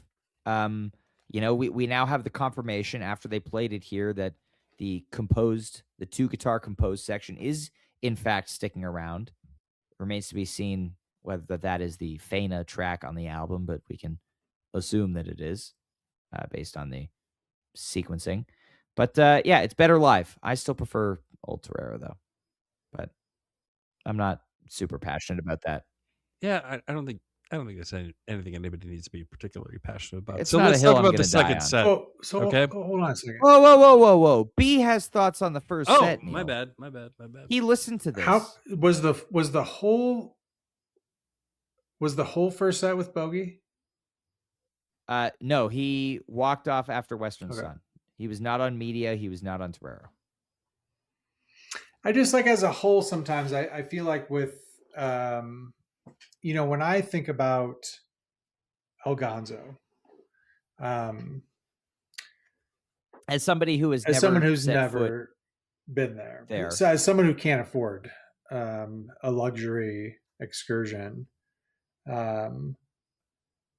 sometimes I feel like, if I were to like scrape together the funds you know, I do wonder. I mean, and these are just my personal thoughts, so not trying to offend anyone, because I like the sit-ins, but sometimes I just wonder, like, is it too much?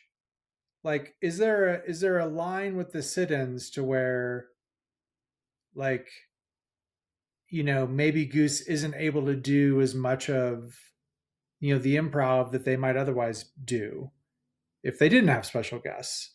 And so it felt a little bit to me like over the course of the 3 days, there was a lot of special guests on stage. Um, and so, yeah, I don't know. I just kind of wonder, I guess, what you guys think about that.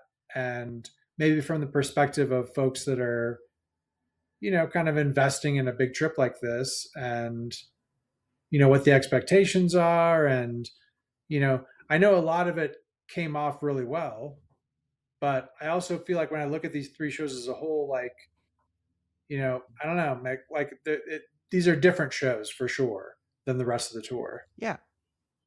Yeah. And I think that you go into Gonzo, you got to be expecting sit-ins. But I feel like Bogey is hardly a sit-in at this point, just because he and Rick mesh so well together. He knows how to find his space within the band. He's now played his first time playing. First of all, he's been on several albums Yeah, with of them at this course. point. Yeah. He's been collaborating with them as far back as 2021 when they recorded Dripfield.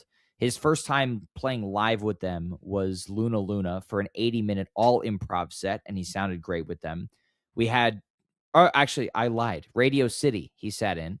Luna Luna. We also had Goose Miss. He was around for basically the whole run. It felt great. And he just sounds so natural on stage.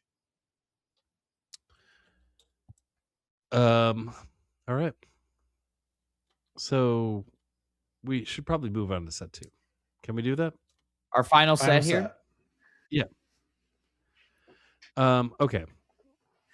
Set 2 opens with Creatures, This Old Sea, Madhavan, which you get a predictably hot Madhavan, and then it's a really hot Madhavan. Nowhere appears Jim James to rub foreheads with Rick and then elevate this thing to another level.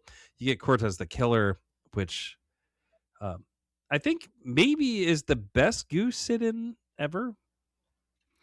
I mean, up for debate. And then you have Jim James still out there for Rockdale, which I think kind of tails down on the excitement level here.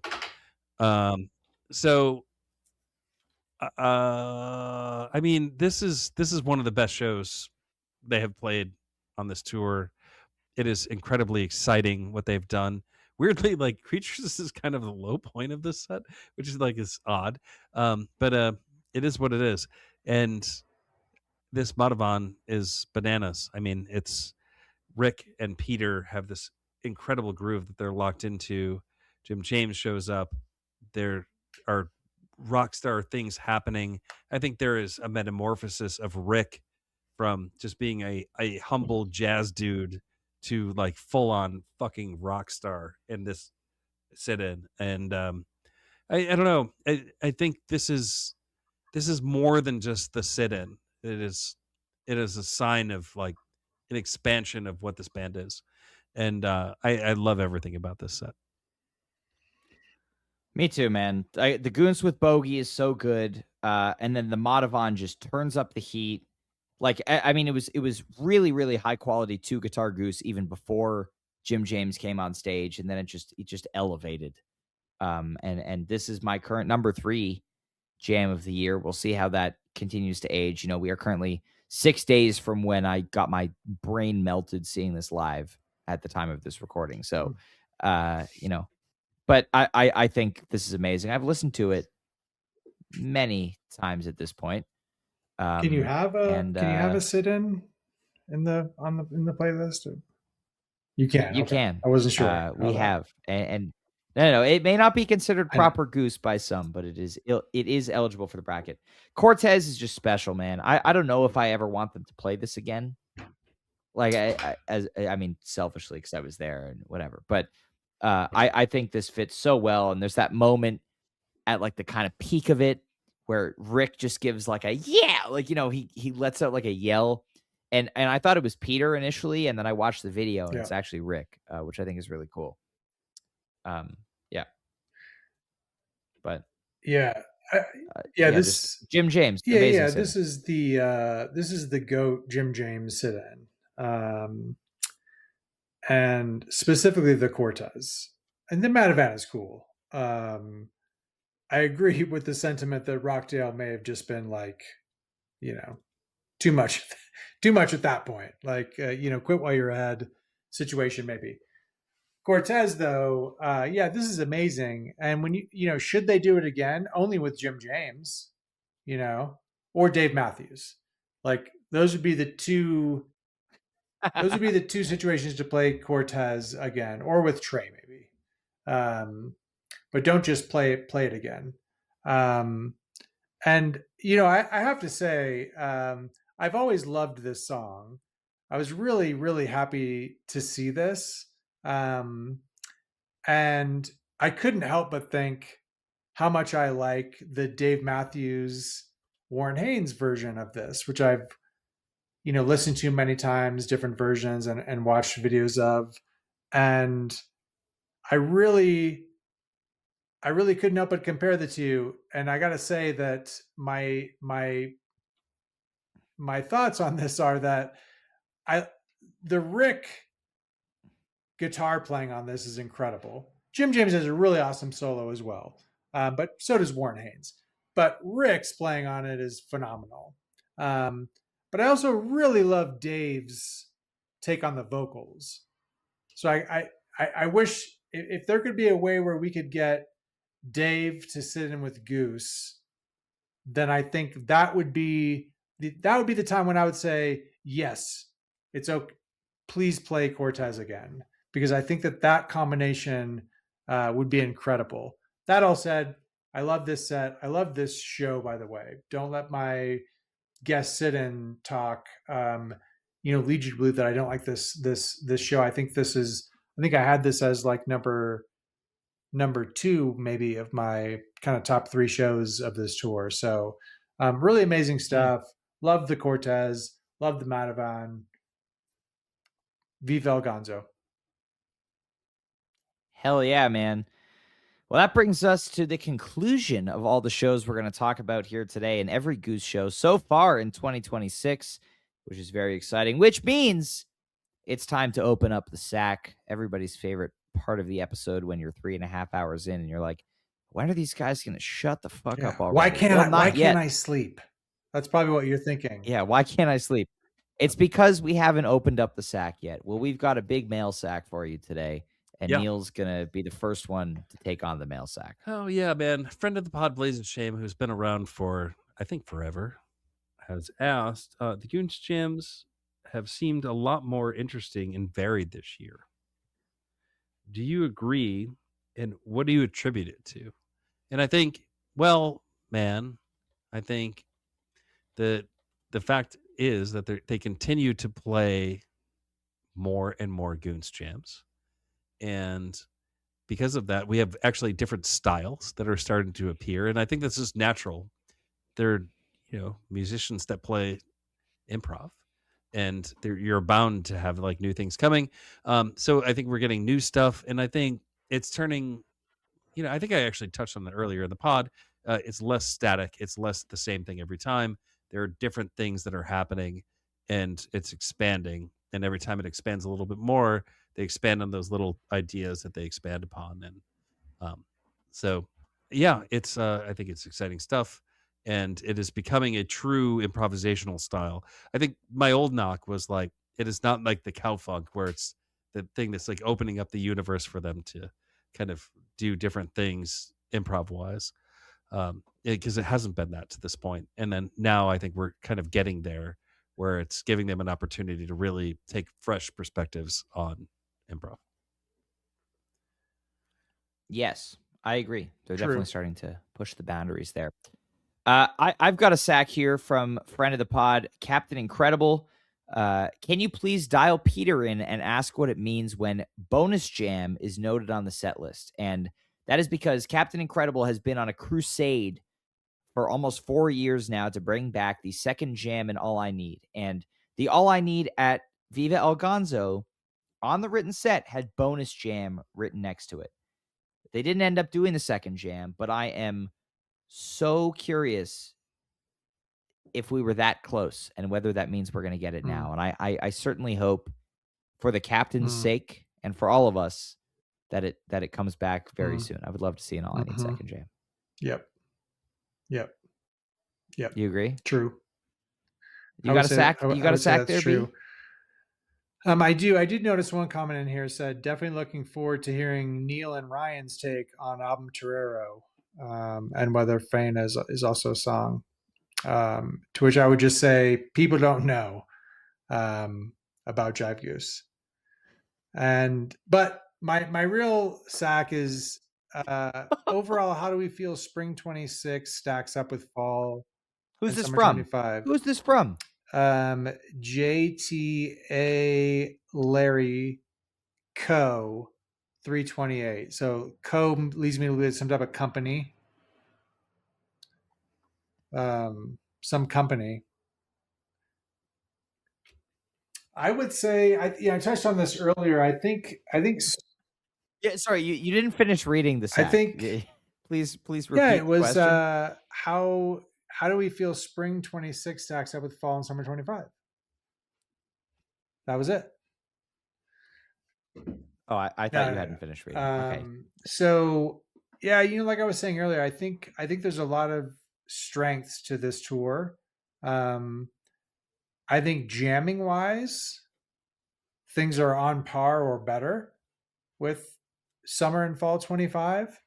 And I think, again, just from a kind of balanced setlist construction and kind of just managing the repertoire, I was really impressed again with kind of how that was done. So I don't know.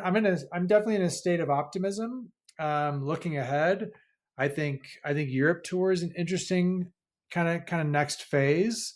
It's not just the next tour. It's Europe, so there's a little different element to that. So yeah, I'm really intrigued to see what Europe looks like, and then just summer after that. So yeah, I think Goose is in a really good place right now, and I think this spring tour was after some time off, I think this was a really kind of positive step. So yeah, I'm looking forward to what's to come. I am in full agreement with you there, B. I think it's gonna be great. And I'm looking forward to Europe and beyond. Thank you to everybody who has listened to this very long episode with us today. We had a lot to cover. We did cover a lot.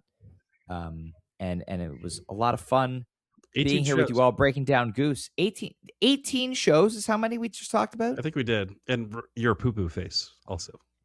Oh, and a lot of poo-poo face, of course. This is maybe the most number of shows we've ever covered in one episode, which might explain the length. Though maybe we've had longer. I don't know. We'll have to edit it to find out. But that's well, I'll see everybody in Europe who's coming to Europe. I hope to see some of you there. Looking forward to doing Storm Tracker across the pond. No, by some of you, I meant people listening. I wasn't sure who you were talking to. I'm going to see you on August 26th or whatever. That's Colorado. Before that, yeah, I will see you at Red Rocks. You will see the Jive Goose at Red Rocks. He will be signing things. If you want his autograph, he'll be stationed somewhere in the venue. I never miss a Colorado show. Find him and you'll get an autograph. Except for Collins. Except for when you do. Yeah. Well, everybody, thank you so much for listening to this episode of Always Almost There. Stay tuned. Maybe when this is out, we will have announced it already, but maybe not. But pay attention to our socials for information on how we will be covering the Europe tour while the band and some fans are overseas. We love you all very, very much, and we will see you next time. Hope you have a great day. Peace. Adios.